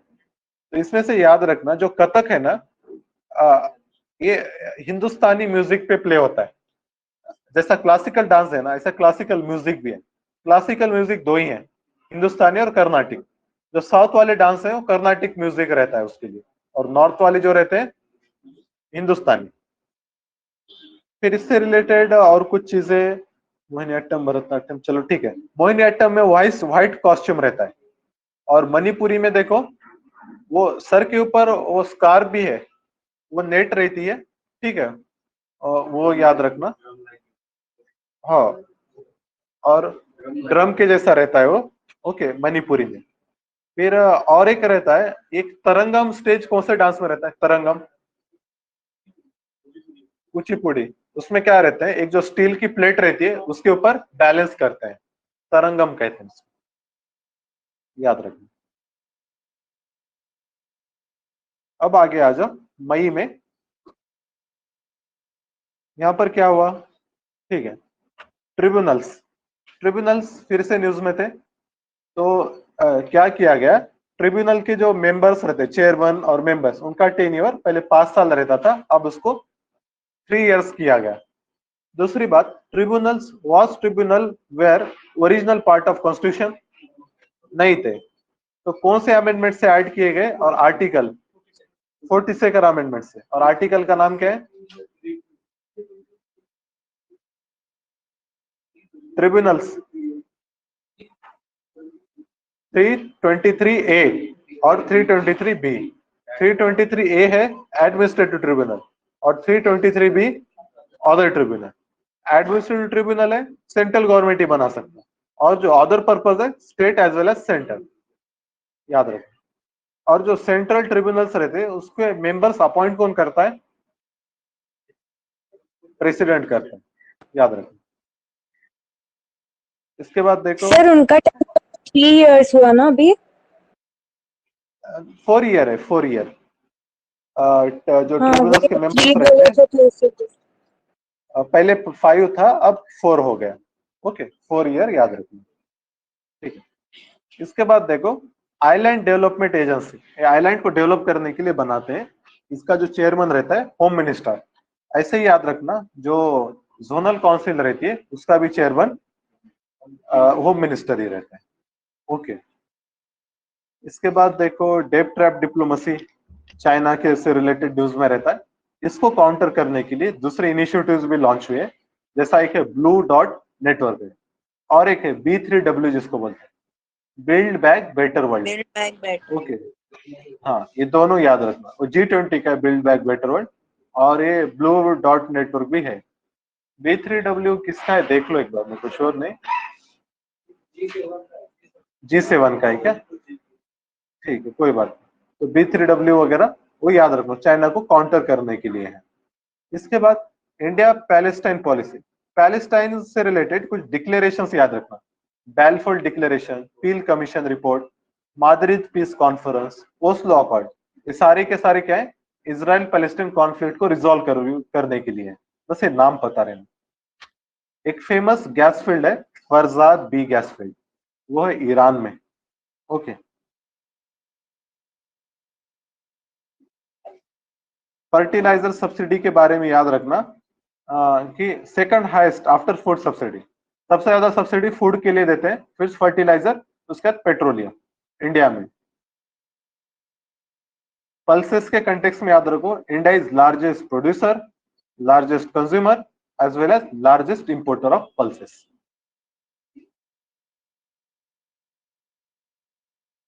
बिश्केक डिक्लेरेशन किससे रिलेटेड है? Bishkek declaration is for snow leopard. Okay, याद रखो, गुड, ठीक है, स्नो लियोपर्ड के लिए। हाँ,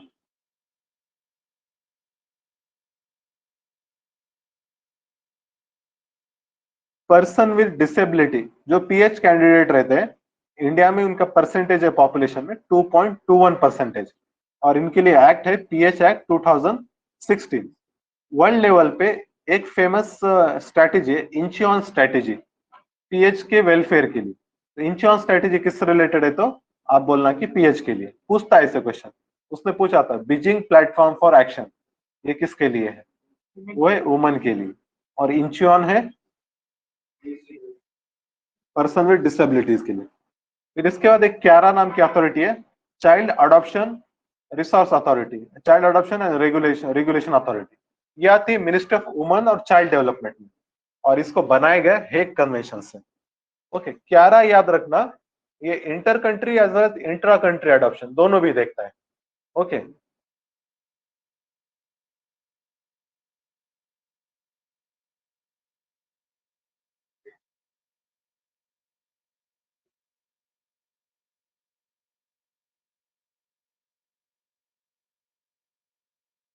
प्रधानमंत्री उज्ज्वला योजना, ये थी फ्री एलपीजी कलेक्शन के लिए। ओके, मिनिस्टर ऑफ पेट्रोलियम की। Cabinet approves 11.1 cabinet approves proposal for the creation of legislative council in West Bengal. Okay, मतलब अप्रूव किया है, अभी बनाई नहीं गई, तो ये क्या है, 7th स्टेट रहेगा अगर बनाई गई तो। अभी सिर्फ कैबिनेट ने अप्रूव किया, अब लॉ लाना पड़ेगा पार्लियामेंट। पार्लियामेंट जो लॉ लाता है वो उसके लिए कौन सी मेजोरिटी चाहिए काउंसिल बनाने के लिए? सिंपल। और जो स्टेट रिकमेंड करने वाला है उसके लिए मेजोरिटी, स्टेट जो रिकमेंड कर रहा है तो उसके लिए कौन सी मेजोरिटी चाहिए? स्पेशल चाहिए, 2/3 ऑफ प्रेजेंट एंड वोटिंग। और आर्टिकल का नाम क्या है जिसके अंडर में काउंसिल बनाई जाती है? 169। 6 स्टेट हैं अभी फिलहाल, नाम बोलो स्टेट्स के।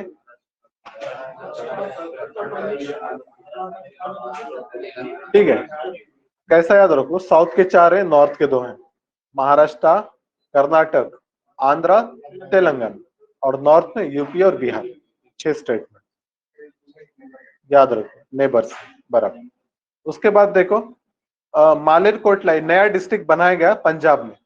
ये ओनली मतलब यहाँ पे मुस्लिम मेजोरिटी डिस्ट्रिक्ट बोल सकते हैं यहाँ पे मालेरकोटला, ठीक है, पंजाब में, याद रखो। उसके बाद selection of CBI chief. CBI का जो डायरेक्टर रहता है उसको जो अपॉइंट करते हैं 3 मेंबर कमेटी रहती है, पीएम, लीडर ऑफ अपोजिशन और CGI, chief justice of India, ये तीनों। ओके, इसके बाद सिटीजनशिप। इंडिया में जो सिटीजनशिप है इसको देने के 5 क्राइटेरिया है और निकालने के लिए 3 क्राइटेरिया है। अगर किसी को देना है तो 5 में से कोई भी एक क्राइटेरिया में बैठा तो देते हैं। और जो निमोनिक है उसका ब्रिंड, BRIND, by birth, bye registration, bye incorporation of territory, bye naturalisation, bye decent. Okay, नाम याद रखो बस। और जो किसी को निकालना है तो डिप्राइवेशन, वो DRT, deprivation, renunciation, termination. Deprivation मतलब किसी का निकाल लिया गवर्नमेंट ने। रिनंसिएशन कोई खुद से दे रहा है और दूसरे कंट्री का ले रहा है। और एक रहता है टर्मिनेशन, उसके अलग अलग रूल्स दिए हुए हैं क्यों निकाल दिया जाता है वगैरह। ये पावर लेकिन पार्लियामेंट को रहती है। आर्टिकल 11 है इसके लिए कॉन्स्टिट्यूशन का। ओके, याद रखो। Global electric vehicle outlook report, ये लाया है इंटरनेशनल एनर्जी एजेंसी ने। Okay,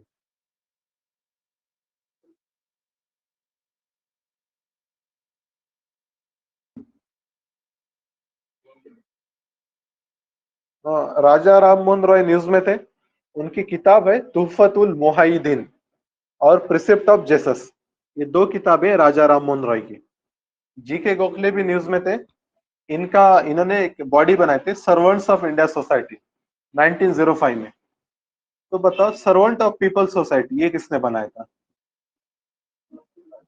Lala Lajpat Rai, servant of people. और servant of India GK Gokhale, याद रखो। कर्नाटका एक डैम बना रहा है, मेघदातु डैम, कावेरी रिवर पे, वो supply additional water to Bengaluru, लेकिन तमिलनाडु इसके खिलाफ आवाज उठा रहा है। तो बताओ स्टेट के बीच में अगर रिवर डिस्प्यूट चल रहा है तो कौन से आर्टिकल में प्रोविजन है उसको रिजॉल्व करने का? आर्टिकल 262, याद रखो। 263 है इंटरस्टेट काउंसिल के लिए। गड़बड़ नहीं करना है ध्यान से, क्योंकि 2 मार्क का सवाल है, क्वेश्चन बहुत आसान रहेगा। ओके, अब इसके बाद आगे आ जाओ।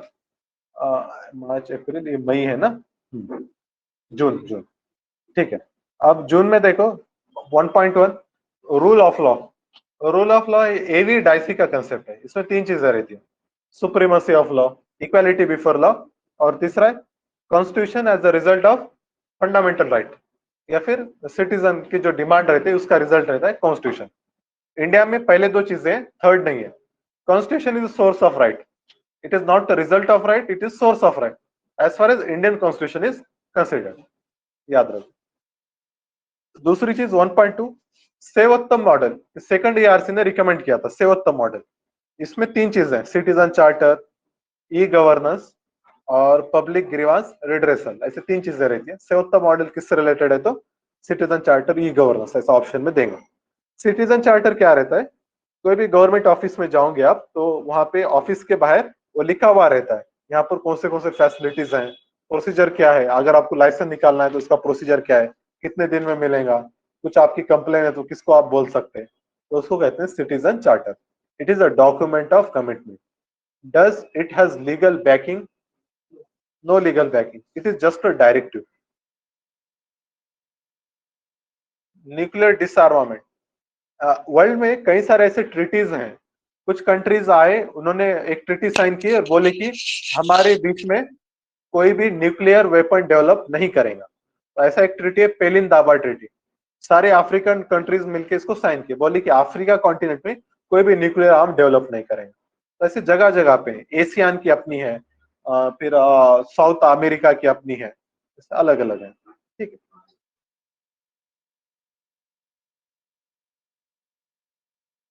Global minimum corporate tax rate, ये भी काफी न्यूज में चल रहा है। कोई भी कंपनी हो कम से कम 15% तो टैक्स उसको देना ही है। ये इसलिए लाया जा रहा है to avoid BEPS, base erosion, profit shifting. Company क्या कर रहे थे, ऐसे कंट्रीज में रजिस्टर कर रहे थे जहां पे टैक्स बहुत कम है, और बिजनेस तो कर रहे हैं दूसरे कंट्री में लेकिन रजिस्टर ऐसे कंट्री में जहां पे टैक्स कम है। तो इसकी वजह से क्या हो रहा था, जो कंट्री में बिजनेस कर रहे हैं उनको लॉस ऑफ रेवेन्यू हो रहा है। तो अब ऐसा नहीं होगा, भले ही कोई दूसरी कंट्री जो है कम चार्ज टैक्स करे, लेकिन अगर वो 15 से कम है तो ऊपर का जो एडिशनल टैक्स रहेगा वो जो कंट्री में बिजनेस कर रहे हैं वो कंट्री लेवी करेंगी। ओके, याद रखें, ये मिनिमम है नॉट मैक्सिमम।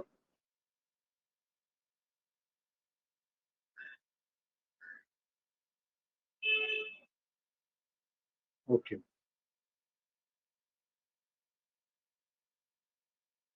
इथेनॉल ब्लेंडिंग, याद रखो, इथेनॉल ब्लेंड करते हैं पेट्रोल में और बायोडीजल डीजल में रहता है। इथेनॉल ब्लेंडिंग का टारगेट है 20% और बायोडीजल के लिए 5% बाय 2030। बायो इथेनॉल के लिए 2025, याद रखो। ठीक है, चाइल्ड लेबर से रिलेटेड कुछ चीजें हैं, जैसा गुरुपाद स्वामी कमेटी है, पुरानी कमेटी है, और एक पोर्टल भी है पेंसिल पोर्टल, वो भी चाइल्ड लेबर से रिलेटेड है।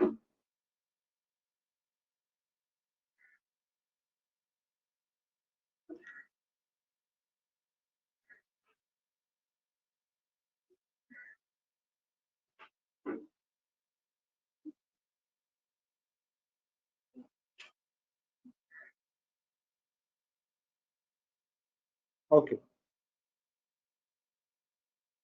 SDG इंडिया इंडेक्स, ये नीति आयोग पब्लिश करता है। SDG India index, sustainable development goals.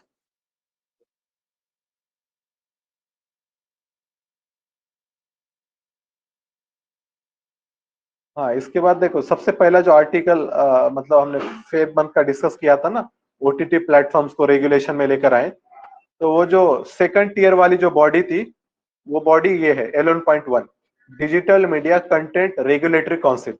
सारे पब्लिशर मिलकर इसको बनाएंगे, DMCRC इसको कहते हैं। सेकंड स्टेज सेल्फ रेगुलेशन के लिए इसको बनाया गया है, ये बॉडी का नाम है। डेब्ट टू GDP रेशो, FRBA में जो एक्ट है ना अपना, उसमें इसका टारगेट दिया गया है कि इसको सेंट्रल गवर्नमेंट ज्यादा से ज्यादा 40% ऑफ GDP लोन ले सकता है और स्टेट गवर्नमेंट 20%, टोटल 60 से ज्यादा नहीं रखना। ग्लोबल साइबर सिक्योरिटी इंडेक्स, ये पब्लिश करता है international telecommunication union. It is the oldest UN specialised agency और इंडिया का रैंक है 10th। Dihing Patkai national park, Assam का क्या है 7th नेशनल पार्क है। सबसे ज्यादा नेशनल पार्क कौन से स्टेट में है? मध्य प्रदेश में, याद रखो। इसके बाद जेनेटिकली मॉडिफाइड रबर, ये डेवलप किए हैं इंडिया की rubber institute of India, rubber research institute.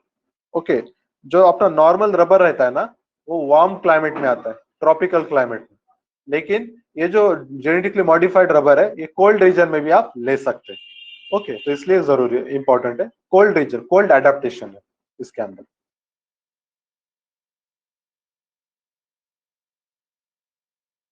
एक सेज पोर्टल लॉन्च हुआ है 11.34 में, सेज पोर्टल, ये एल्डरली सिटीजन के लिए है।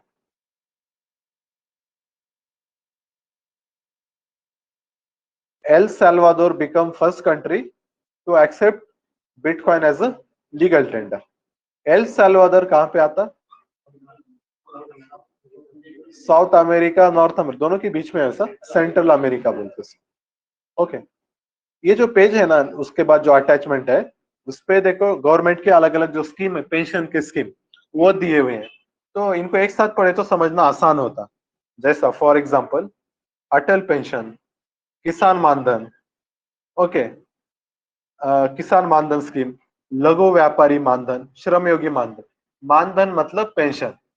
देखो पीएम किसान मानधन अलग है, पीएम किसान अलग है, पीएम आशा अलग है।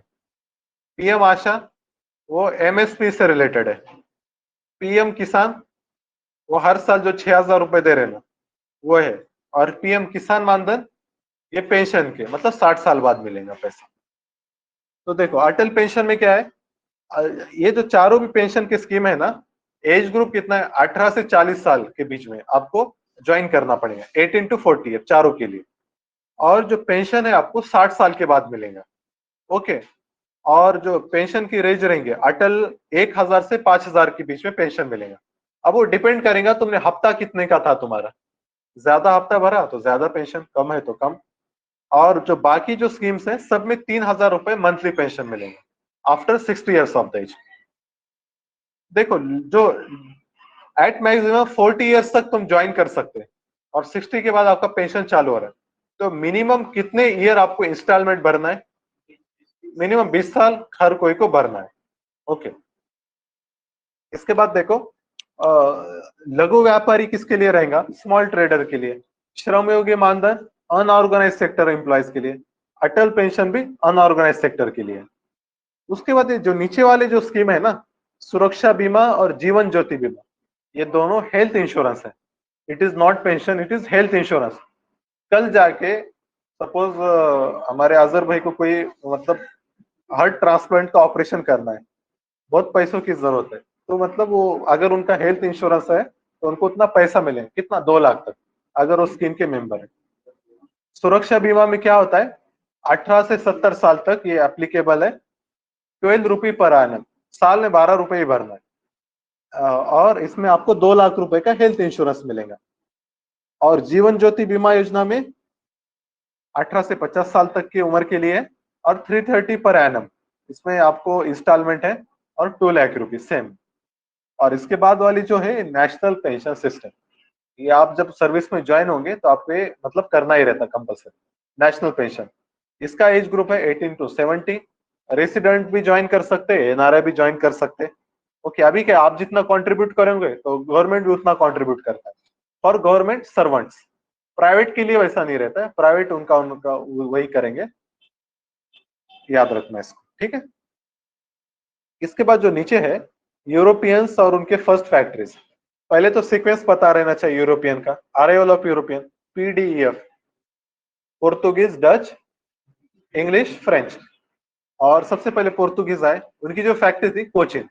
अब कंफ्यूजन होता है, वास्को द गामा तो कालीकत में आया था, कोचिन में फैक्ट्री कैसे बना? फैक्ट्री मतलब वो कंपनी का क्या बना रहे, उसका ऑफिस बना रहे। तो आते बराबर तो ऑफिस नहीं बनाएंगे, पहले जगह वगैरह देखेंगे अच्छी, फिर अच्छी जगह पे ऑफिस बना। तो ऑफिस कहाँ बना है? कोचिन में बना। डच ने क्या किया? मसूलीपट्टनम, ये आंध्रा कोस्टल में।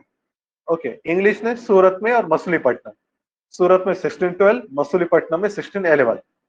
ओके, और फ्रांस में सूरत।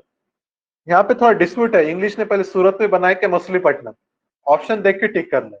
मसूलीपट्टनम रहा मसूलीपट्टनम, सूरत रहा सूरत। या फिर ऐसा ही पूछ सकता है ईस्टर्न कोस्ट पे कहाँ बना है? मसूलीपट्टनम बोलो, वेस्ट कोस्ट बोला तो सूरत। ओके, अब आ जाओ जुलाई में। ओके, ऑनलाइन स्टूडेंट आवाज वगैरह आ रही है सब बराबर से? Yes, sir. ठीक है। अब देखो यहाँ पर क्या है, 1.1 सब कैटेगराइजेशन ऑफ ओबीसी। ओबीसी को तो हम दे रहे हैं 20% रिजर्वेशन, लेकिन क्या हो रहा है, कुछ कम्युनिटीज ही उसका बेनिफिट उठा रहे हैं और कुछ कम्युनिटी उसमें है ही नहीं। तो इसलिए बोल रहे हैं कि कम्युनिटी वाइज क्या करो, उसमें सब कैटेगराइजेशन करो, ये कम्युनिटी है उसको 1%, इसको 2% ऐसा दे दो। तो उसके लिए गवर्नमेंट ने कमीशन बिठाया, वो कमीशन का नाम है जस्टिस रोहिणी कमीशन। और आर्टिकल 340 इसमें पावर है सेंट्रल गवर्नमेंट को to appoint commission to inquire condition of backward classes. Okay, तो अभी तक 2 कमीशन बिठाए गए थे to inquire condition of backward classes. First है काका कालेलकर और दूसरा था Mandal commission. Juvenile justice act amend किया गया। अभी हमने देखा था ना, वो क्यारा अथॉरिटी थी चाइल्ड अडॉप्शन वगैरह करने के लिए, लेकिन इसमें क्या था, अगर किसी को चाइल्ड अडॉप्ट करना है ना तो उसको कोर्ट से परमिशन लगती, कोर्ट में जाता, कोर्ट जब साइन देता तो हो जाता। लेकिन अभी कोविड-19 में क्या हुआ, बहुत सारे बच्चे यतीम हो गए पेरेंट्स के डेथ की वजह से, तो ये ऑर्फन बहुत बढ़ गए, तो ये प्रोसेस फास्ट करना था एडॉप्शन का। तो क्या किया, कोर्ट के बजाय अब क्या करेगा, डीएम डिस्ट्रिक्ट मैजिस्ट्रेट वो ऑर्डर देगा, वो ऑर्डर दिया तो मतलब हो गया काम। तो फिर इससे क्या होगा, वो प्रोसेस फास्ट हो जाएंगे। याद रखो 97th अमेंडमेंट एक्ट किस रिलेटेड है, कोऑपरेटिव सोसाइटी। इसमें 3 चेंजेस किए कॉन्स्टिट्यूशन में। आर्टिकल 19 में एक चेंज किया, right to form cooperative organisation. Article 43 B add किए, state shall endeavour to promote voluntary formation, democratic control, professional management, ये सारा कोऑपरेटिव। और एक पार्ट भी ऐड किया गया 9 बी। याद रखो कॉन्स्टिट्यूशन में कितने पार्ट्स हैं,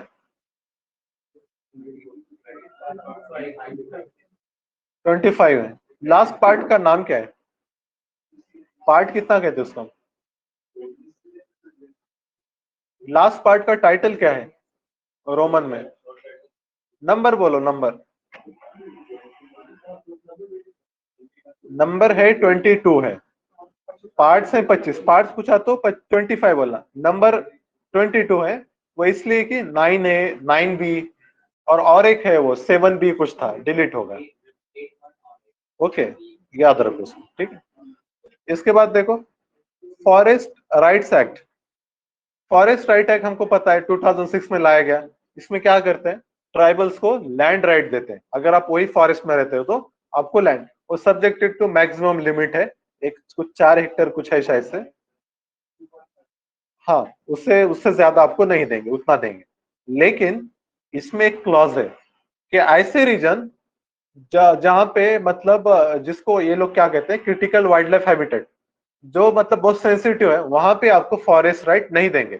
आपको नेशनल पार्क में फॉरेस्ट मतलब लैंड राइट देंगे, वाइल्ड लाइफ सेंचुरी में देंगे, बायोस्फीयर रिजर्व में देंगे, लेकिन उसका ऐसा पार्ट जिसको गवर्नमेंट डिक्लेयर करती है as a critical wildlife habitat, वहां पे आपको लैंड राइट नहीं मिलेगा। ओके, तो ये जो है पहले तो क्वेश्चन पूछेगा वो critical wildlife habitat is defined under which act, नीचे बोलेगा फॉरेस्ट राइट एक्ट, दूसरा देगा वाइल्ड लाइफ प्रोटेक्शन एक्ट 1972, एक देगा इन्वायरमेंटल प्रोटेक्शन एक्ट 1986। तो आंसर क्या आएगा, फॉरेस्ट राइट्स एक्ट 2006। ओके, यहाँ पे दूसरी बात, ये वाइल्ड लाइफ जो क्रिटिकल वाइल्ड लाइफ हैबिटेट है, ये डिक्लेयर कौन करता है, state government, central government, president, ऐसे ऑप्शन देगा। तो आप क्या लगाओगे, सेंट्रल गवर्नमेंट डिक्लेयर करता है, स्टेट रिकमेंड करेगा, सेंट्रल गवर्नमेंट डिक्लेयर करेगा। ऐसी सेम केस है वर्मिन एनिमल की, स्टेट गवर्नमेंट रिकमेंड करेगा और सेंट्रल गवर्नमेंट अपॉइंट करेगा, ये क्या करें, डिक्लेयर करें। Okay,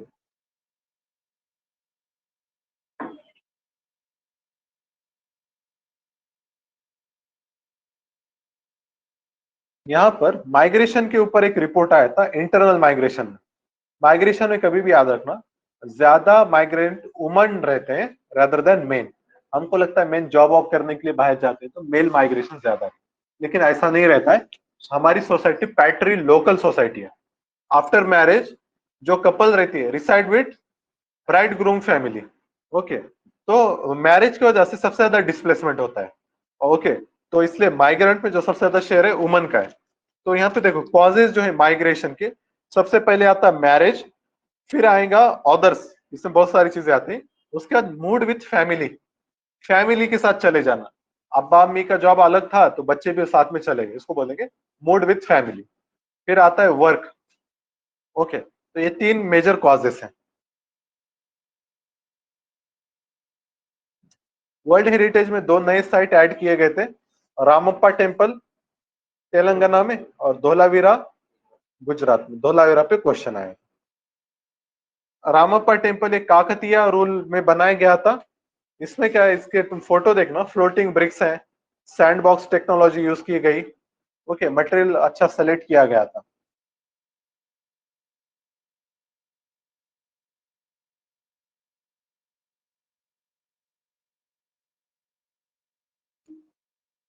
Mekong, Ganga Mekong cooperation याद रखना, इसमें इंडिया और वो 5 एशियन कंट्रीज हैं ऊपर वाले, चाइना इसमें नहीं है। Mekong river originates in Myanmar, सही है गलत है बस बताना मुझको। Mekong river originates in Myanmar, कहां पे होता है ओरिजिन? तिब्बत में होता है। ओके,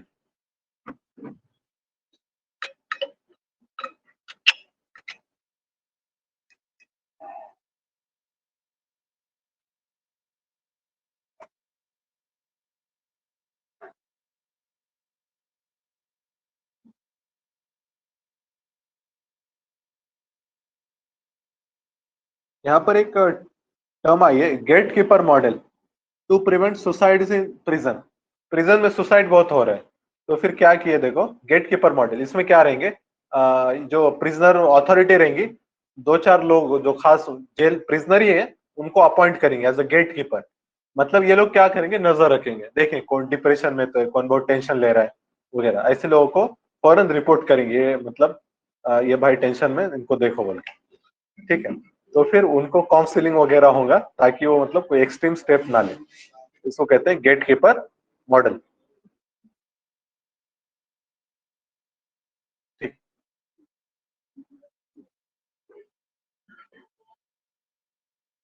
हाँ, नीचे जो है इस मैप देखना इंपॉर्टेंट है, ये इंडिया के सॉइल टाइप्स हैं। हाँ?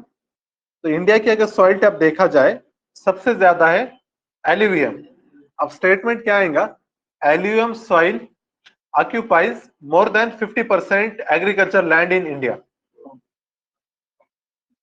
और हमको लगा सही है, एल्यूवियम सॉइल सबसे ज्यादा है, लेकिन उसने क्या बोला 50% से ज्यादा। ये ट्रैप रहता है, पता है, 50% ज्यादा नहीं, 40%। यूपीएससी की आदत है, पूछता है ऐसे क्वेश्चन। एक और क्वेश्चन पूछा था, एक कोई पल्सेस के ऊपर 2-3 स्टेटमेंट थे, उसमें बोला कि ये ब्लैक पल्स कोई तो भी था, ब्लैक ग्राम या ग्रीन ग्राम, इसका जो प्रोडक्शन है मोर देन 50%, पल्सेस में मोर देन 50% ब्लैक ग्राम है। गलत हो गया, वो भी नहीं है।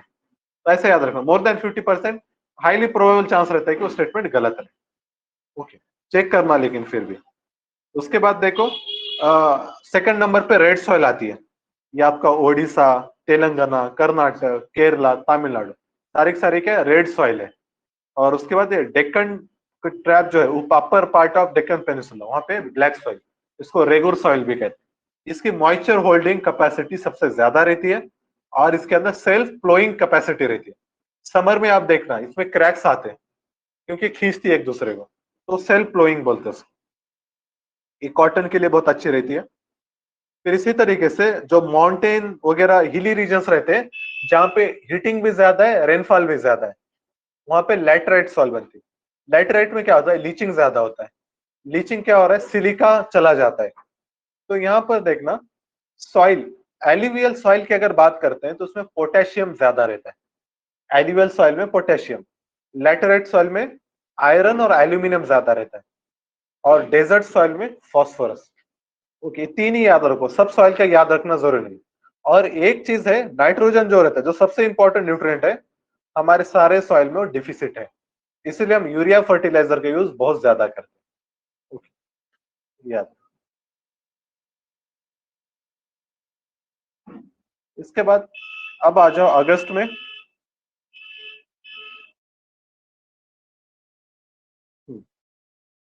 कुछ फैक्ट्स हैं, उसको रिवाइज करेंगे। जैसा हाईएस्ट डैम पूछा इंडिया का, हाईएस्ट डैम टेहरी डैम है, भगीरथी रिवर पे। भगीरथी, ये मतलब भगीरथी और अलकनंदा दोनों मिलके गंगा बनती।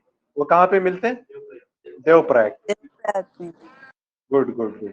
इसके बाद लॉन्गेस्ट डैम पूछा जाए, लॉन्गेस्ट डैम क्या है, हीराकुड डैम महानदी पे बनाया। और ओल्डेस्ट डैम पूछा गया तो कल्लानई डैम, ये कहाँ पे, तमिलनाडु पे, on the river Kaveri river. Kaveri पे बहुत फेमस फेमस डैम है, एक अलमिट्टी डैम है, सॉरी अलमिट्टी कृष्णा पे है क्या, हाँ उसपे है शिव समुद्रम ऐसा कुछ तो भी है, और एक है मेत्तूर डैम, एक है कावेरी पे है। ओके, अब इसके कृष्णा बाद राज देखो, सागर भी है ना सर? हाँ हाँ कृष्णराज सागर, कृष्णराज सागर भी किस पे है, कावेरी पे, कृष्णराज सागर और ये अपना मेत्तूर डैम कावेरी पे। डैम इंपॉर्टेंट है, देखो ये बड़े बड़े डैम्स है ना, भले ही हमारे सिलेबस में नहीं है लेकिन ये चीजें जनरल अवेयरनेस का पार्ट है, पता रहना चाहिए बड़े डैम्स कौन से रिवर पे है। ओके, इसके बाद देखो कास्ट सेंसस न्यूज में चल रहा था कि लोग जैसा पॉपुलेशन सेंसस होती है कास्ट का डाटा भी लिया जाए। क्यों लिया जाए, ताकि हम क्या करें, जो ओबीसी रिजर्वेशन वगैरह दे रहे हैं तो कौन सी कास्ट कितना परसेंटेज है वो हिसाब से उनको सब कैटेगराइज करके उतना परसेंटेज रिजर्वेशन भी दिया जाए, लेकिन उसको गवर्नमेंट ने एक्सेप्ट नहीं किया। लास्ट जो कास्ट सेंसस हुई थी 1931 में हुई थी। और अगर ऐसा पूछा जाए सोशियो इकोनॉमिक कास्ट सेंसस कब हुई थी लास्ट, तो वो कब हुई थी 2011 में। और लास्ट कास्ट सेंसस पूछा तो 1931, याद रखना। कौन था तब वाइसरॉय 31 में, इरविन था, गांधी इरविन पैट से याद रखो। इंडिया श्रीलंका एक आइलैंड को लेकर डिस्प्यूट चल रहा है, कच्छथीऊ आइलैंड, मतलब एक्चुअली आइलैंड के लिए डिस्प्यूट नहीं है, वो आइलैंड श्रीलंका का ही है, हमारे फिशरमैन वहां पे जाते हैं फिशिंग करने, फिर वहां की नेवी पुलिस वहां को पकड़ लेती है। 3.7 life stock sector of India, सबसे ज्यादा लाइफ स्टॉक इंडिया में है, जानवर सबसे ज्यादा इंडिया में है, और सेकंड लार्जेस्ट इन फिशरी है इंडिया। और तीसरी चीज ये याद रखना, लाइफ स्टॉक में सबसे ज्यादा क्या है हमारे पास, पोल्ट्री है, सेकंड पे कैटल है, और India is largest producer of milk in the world.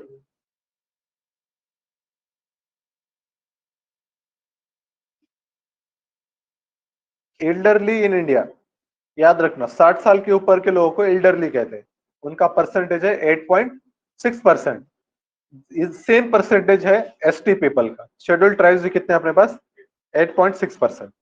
Okay, इसका डबल कर दो 16 आएगा, 16 है, शेड्यूल कास्ट जो है हमारे पास 16% है। एल्डरली में आदमी ज्यादा है क्या औरतें ज्यादा है, women are more. Okay, elderly में अल्ट्रावायलेट लाइट 3 टाइप की रहती है, ईवी ए बी सी।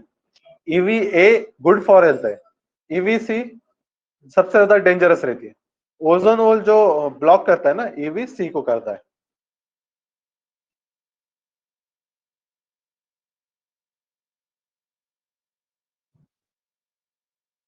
यहां पर देखो 11.4 इलेक्टोरल बॉन्ड्स का जिक्र है। इलेक्टोरल बॉन्ड्स, इसमें क्या होता है, आप डायरेक्ट फंडिंग के बजाय क्या करना है आपको, आप बॉन्ड लेंगे और वो बॉन्ड वो पॉलिटिकल पार्टी को देंगे। ओके, इससे क्या होता है, थोड़ा सा एनोनिमिटी वगैरह रहती है, और इसकी जो वैलिडिटी है 15 डेज की वैलिडिटी है इलेक्टोरल बॉन्ड। कोई भी रजिस्टर्ड पार्टी को आप दे सकते, और एक कुछ सर्टन वोट परसेंटेज रहना चाहिए, आप दे सकते। और एसबीआई में इसे ही ले सकते, SBI is only authorized bank to sell electoral bonds. Okay, sweet equity ये क्या रहता है, कंपनी में सपोज बहुत सारे एम्प्लॉयज हैं लेकिन सब एक जैसा काम नहीं करते, कोई अच्छा करता है, कोई बहुत सुस्त रहता है, कोई जितना बोले उतना ही करता है, कोई जितना बोले उससे ज्यादा करता है। तो स्वीट मतलब पसीना बहाने वाले, जो ज्यादा अच्छा काम कर रहा है ना उनको इंसेंटिव भी देना चाहिए ना, सबको इतनी सैलरी दिए तो फिर वो डिमोटिवेट हो जाएंगे, तो उसको कहते हैं स्वीट इक्विटी। कंपनीज क्या करते हैं, ऐसे जो लोग हैं जो अच्छा काम कर रहे हैं उनको शेयर्स देते हैं कुछ कंपनी के, ज्यादा नहीं, कुछ थोड़ा बहुत शेयर, ये आपका शेयर रहेंगे, उनको ये मतलब ओनर कुछ ओनरशिप दे रहे, उसको कहते हैं स्वीट इक्विटी, याद रखना। ये पहले बहुत न्यूज में रहता था, पीएसयू को रिफॉर्म करने के लिए लाया गया था। दरअसल पीएसयू में लोग काम ही नहीं कर रहे थे बराबर से, तो उनको इंसेंटिव देने के लिए। ओके, फिर दूसरी बात एक और टर्म आ रहती है गोल्डन हैंडशेक। ये क्या रहता है, घर जाओ, गोल्डन हैंडशेक मतलब घर जाओ, तो कैसा घर जाने का, तो 1990s में क्या हुआ था, गवर्नमेंट ने एलपीजी रिफॉर्म्स लाए, लिबरलाइजेशन, प्राइवेटाइजेशन, ग्लोबलाइजेशन। इसमें क्या करते, पीएसयू के शेयर्स बेच रहे थे, पीएसयू प्राइवेटाइज कर रहे थे। तो गवर्नमेंट क्या कर रहा था फिर, मतलब जो एम्प्लॉइज बहुत ज्यादा थे उनके पास, तो एम्प्लॉइज को क्या कर रहे थे, एक लमसम अमाउंट दे रहे थे और उनको मतलब जॉब से निकाल रहे थे। उसको बोलते हैं गोल्डन हैंडशेक। तो मतलब एक लमसम अमाउंट देना और बोलना कि आप रिजाइन दे दो। कंपनी, प्राइवेट कंपनीज भी करते हैं ऐसा, जब उनको बिजनेस क्लोज करना रहता है वगैरह।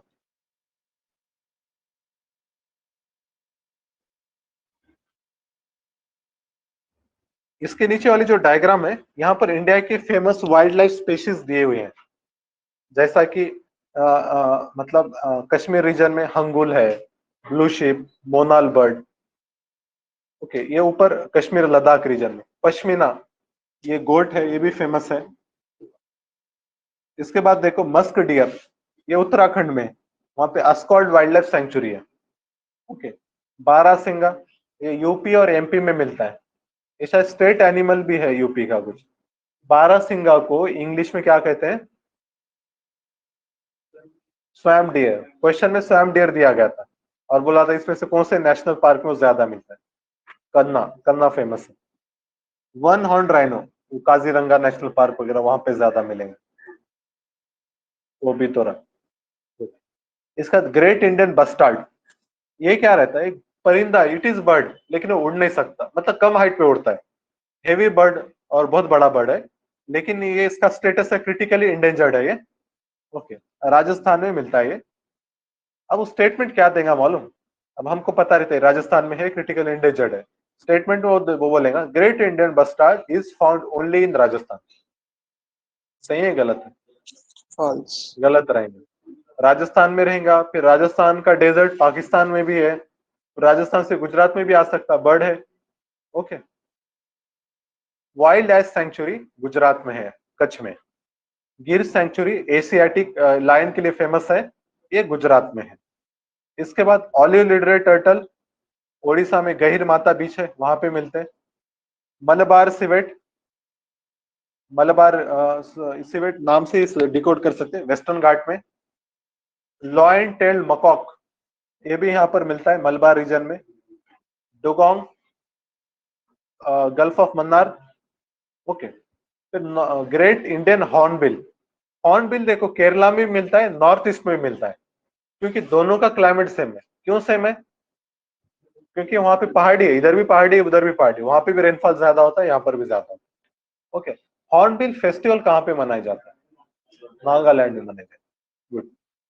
अब नॉर्थ ईस्ट में आ जाओ, यहाँ पर देखो जैसा for example red panda Arunachal में है, कुलुक गिबॉन आसाम में। ये एप है, एप मतलब जिनको हम इंसानों के एंसेस्टर मानते हैं, ऐसे चार हैं, गोरिला, चिंपांजी, हुलुक गिबॉन और ओरंग। उसमें से हुलुक गिबॉन अपने पास मिलता है। वन हॉर्न राइनो, गोल्डन लंगूर, गोल्डन लंगूर इसकी दुम जो रहती है गोल्डन रहती है। ओके, तो ये भी यहाँ पे मिलता है। सांगाई डियर कहाँ पे मिलती है? मणिपुर में, लोकतक लेक, केबुल लामजोंग भी कहते हैं उसको। ओके, इसके बाद जो नीचे वाला बॉक्स है, वहां पे WTO के समिट दिए, मिनिस्टेरियल समिट्स WTO। तो देखो सबसे पहला जो WTO का समिट होता है सिंगापुर में। WTO ये अभी मतलब लेट बना 1 जनवरी 1995। इससे पहले गैट था, GATT 1948, general agreement on trade and tariff. फिर उसको कन्वर्ट करते हैं 1955 में WTO में। अब यहाँ पे याद रखो, फर्स्ट इसका मीटिंग होता है सिंगापुर में, उससे रिलेटेड है सिंगापुर इशू। 2004 में 1 में फोर्थ मीटिंग होती है कतार में। कतार, इसको कहते हैं दोहा डेवलपमेंट एजेंडा। याद रखो, ये राउंड अभी भी चल रहा है इसके टॉक्स। ओके, फिर आगे बहुत सारे मीटिंग्स होंगे। 2013 में बाली में होता है, जिस पीस क्लॉथ जो है ना वो बाली में आया, बाली इंडोनेशिया में है। ओके, और ट्रेड फैसिलिटेशन एग्रीमेंट भी इसमें आता है। 12th का जो प्रपोज्ड है वो स्विट्जरलैंड में है। ओके, WTO से रिलेटेड कुछ टर्म्स याद रखना, जैसा एक रहता है यस सर। हाँ ठीक है, जवाब है क्या? Yes sir. माशाल्लाह, कॉन्ग्रेचुलेशंस। तो सीओ सर ने आज मैसेज किए थे, वो एक्रीडेशन मिल गया इंस्टीट्यूट को। जज़ाकल्लाह। जी सर। अच्छी चल रही पढ़ाई वगैरह? जी सर, अल्हम्दुलिल्लाह। हाँ ठीक है, चलो। हाँ, तो अब हम आते हैं बैक टू डिस्कशन।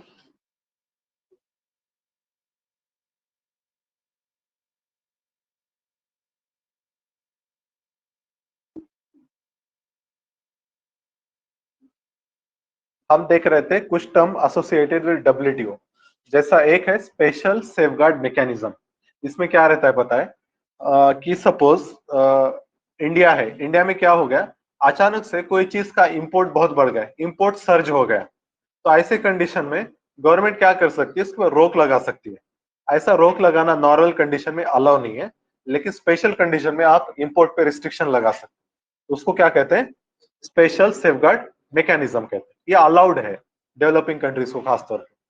दूसरा है एग्रीगेट मेजरमेंट ऑफ सपोर्ट, इसका ही दूसरा नाम है एम्बर बॉक्स। एम्बर बॉक्स बोले तो समझ में आता आपने, जो सब्सिडी जिनको हमको खत्म करना है, 10% का जिस पर रिस्ट्रिक्शन है, लेकिन इसका ही दूसरा नाम है एग्रीगेट मेजरमेंट ऑफ सपोर्ट। याद रखना 3 बास्केट रहते हैं, ग्रीन, एम्बर और ब्लू। ग्रीन में क्या रहता है? ऐसे सब्सिडी जो ट्रेड को डिसऑर्ट नहीं कर। जैसा आप क्या कर रहे हो, कोई अच्छा सीड डेवलप कर रहे हो, मतलब एग्री रिसर्च के लिए वगैरह आप खर्चा कर रहे हो, तो ये इसको क्या कहेंगे हम?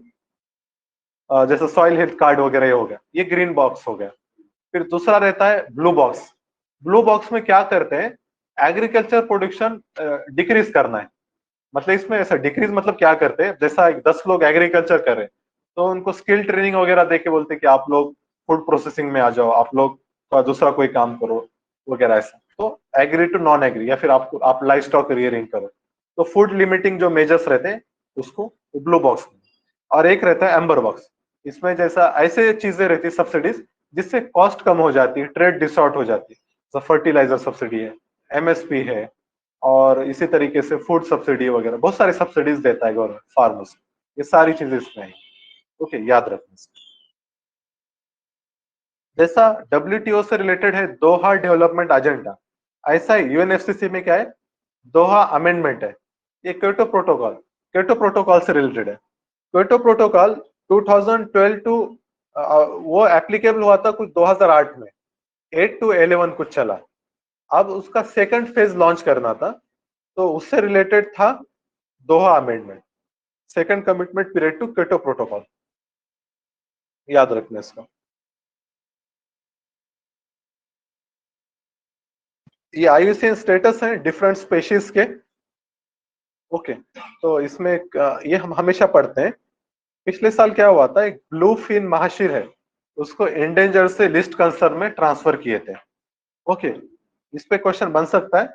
ये मिलती है मुड़ा मोठा रिवर में, इसी तरीके से कृष्णा रिवर में, कावेरी में भी मिलती है। इसका एक बड़ा भाई रहता है गोल्डन महासीर जिसको कहते हैं। ये पीवा क्यों था? गोल्डन महासीर ये इंडेंजर्ड है और ये नॉर्थ में मिलती है, और कावेरी साउथ में ये मिलता है ब्लूफिन महाशीर। कोई डाउट किसी को? इसको टाइगर ऑफ द रिवर्स कहते हैं। गोल्डन महासीर को ना? Good good good. महासीर, शेर मतलब शेर से आप। फिर एक क्रिटिकल इंडेंजर्ड स्पेशीज है, great Indian bustard, hangul, vultures हैं 4 टाइप के, घरियाल है। ओके, इंडेंजर्ड में देखो कुछ याद रखो, tiger, elephant, red panda, golden langur. Dolphin के तीनों type, Irrawaddy dolphin, Gangetic dolphin, Indus dolphin. Simple, इसमें क्या करता है वो, Irrawaddy dolphin is found in Chambal river. Irrawaddy है ईस्ट में, रिवर ले रहा है वेस्ट की और बोल रहा है क्या? ऐसा रॉन्ग रहता है स्टेट। देन वल्नरेबल में snow leopard, clouded leopard, great one horn rhino, okay, olive ridley turtle, leatherback turtle, dugong. Near threaten, ये चिरू एंटीलोप है, तिबेटियन एंटीलोप कहते हैं, वो नियर थ्रेटन है। और ब्लैक बक है, लिस्ट कंसर्न। जो वल्चर्स हैं जिसको गीदड़ कहते हैं, आईयूसीएन क्रिटिकल इंडेंजर्ड, ये 4 है, white back, slender billed, long build और रेड हेडेड। ओके, तो ये चीजें थी। तो आज हमने अगस्त तक के मैगजीन डिस्कस कर लिए, कल हम इंशाल्लाह सितंबर से आगे के डिस्कस करते हैं।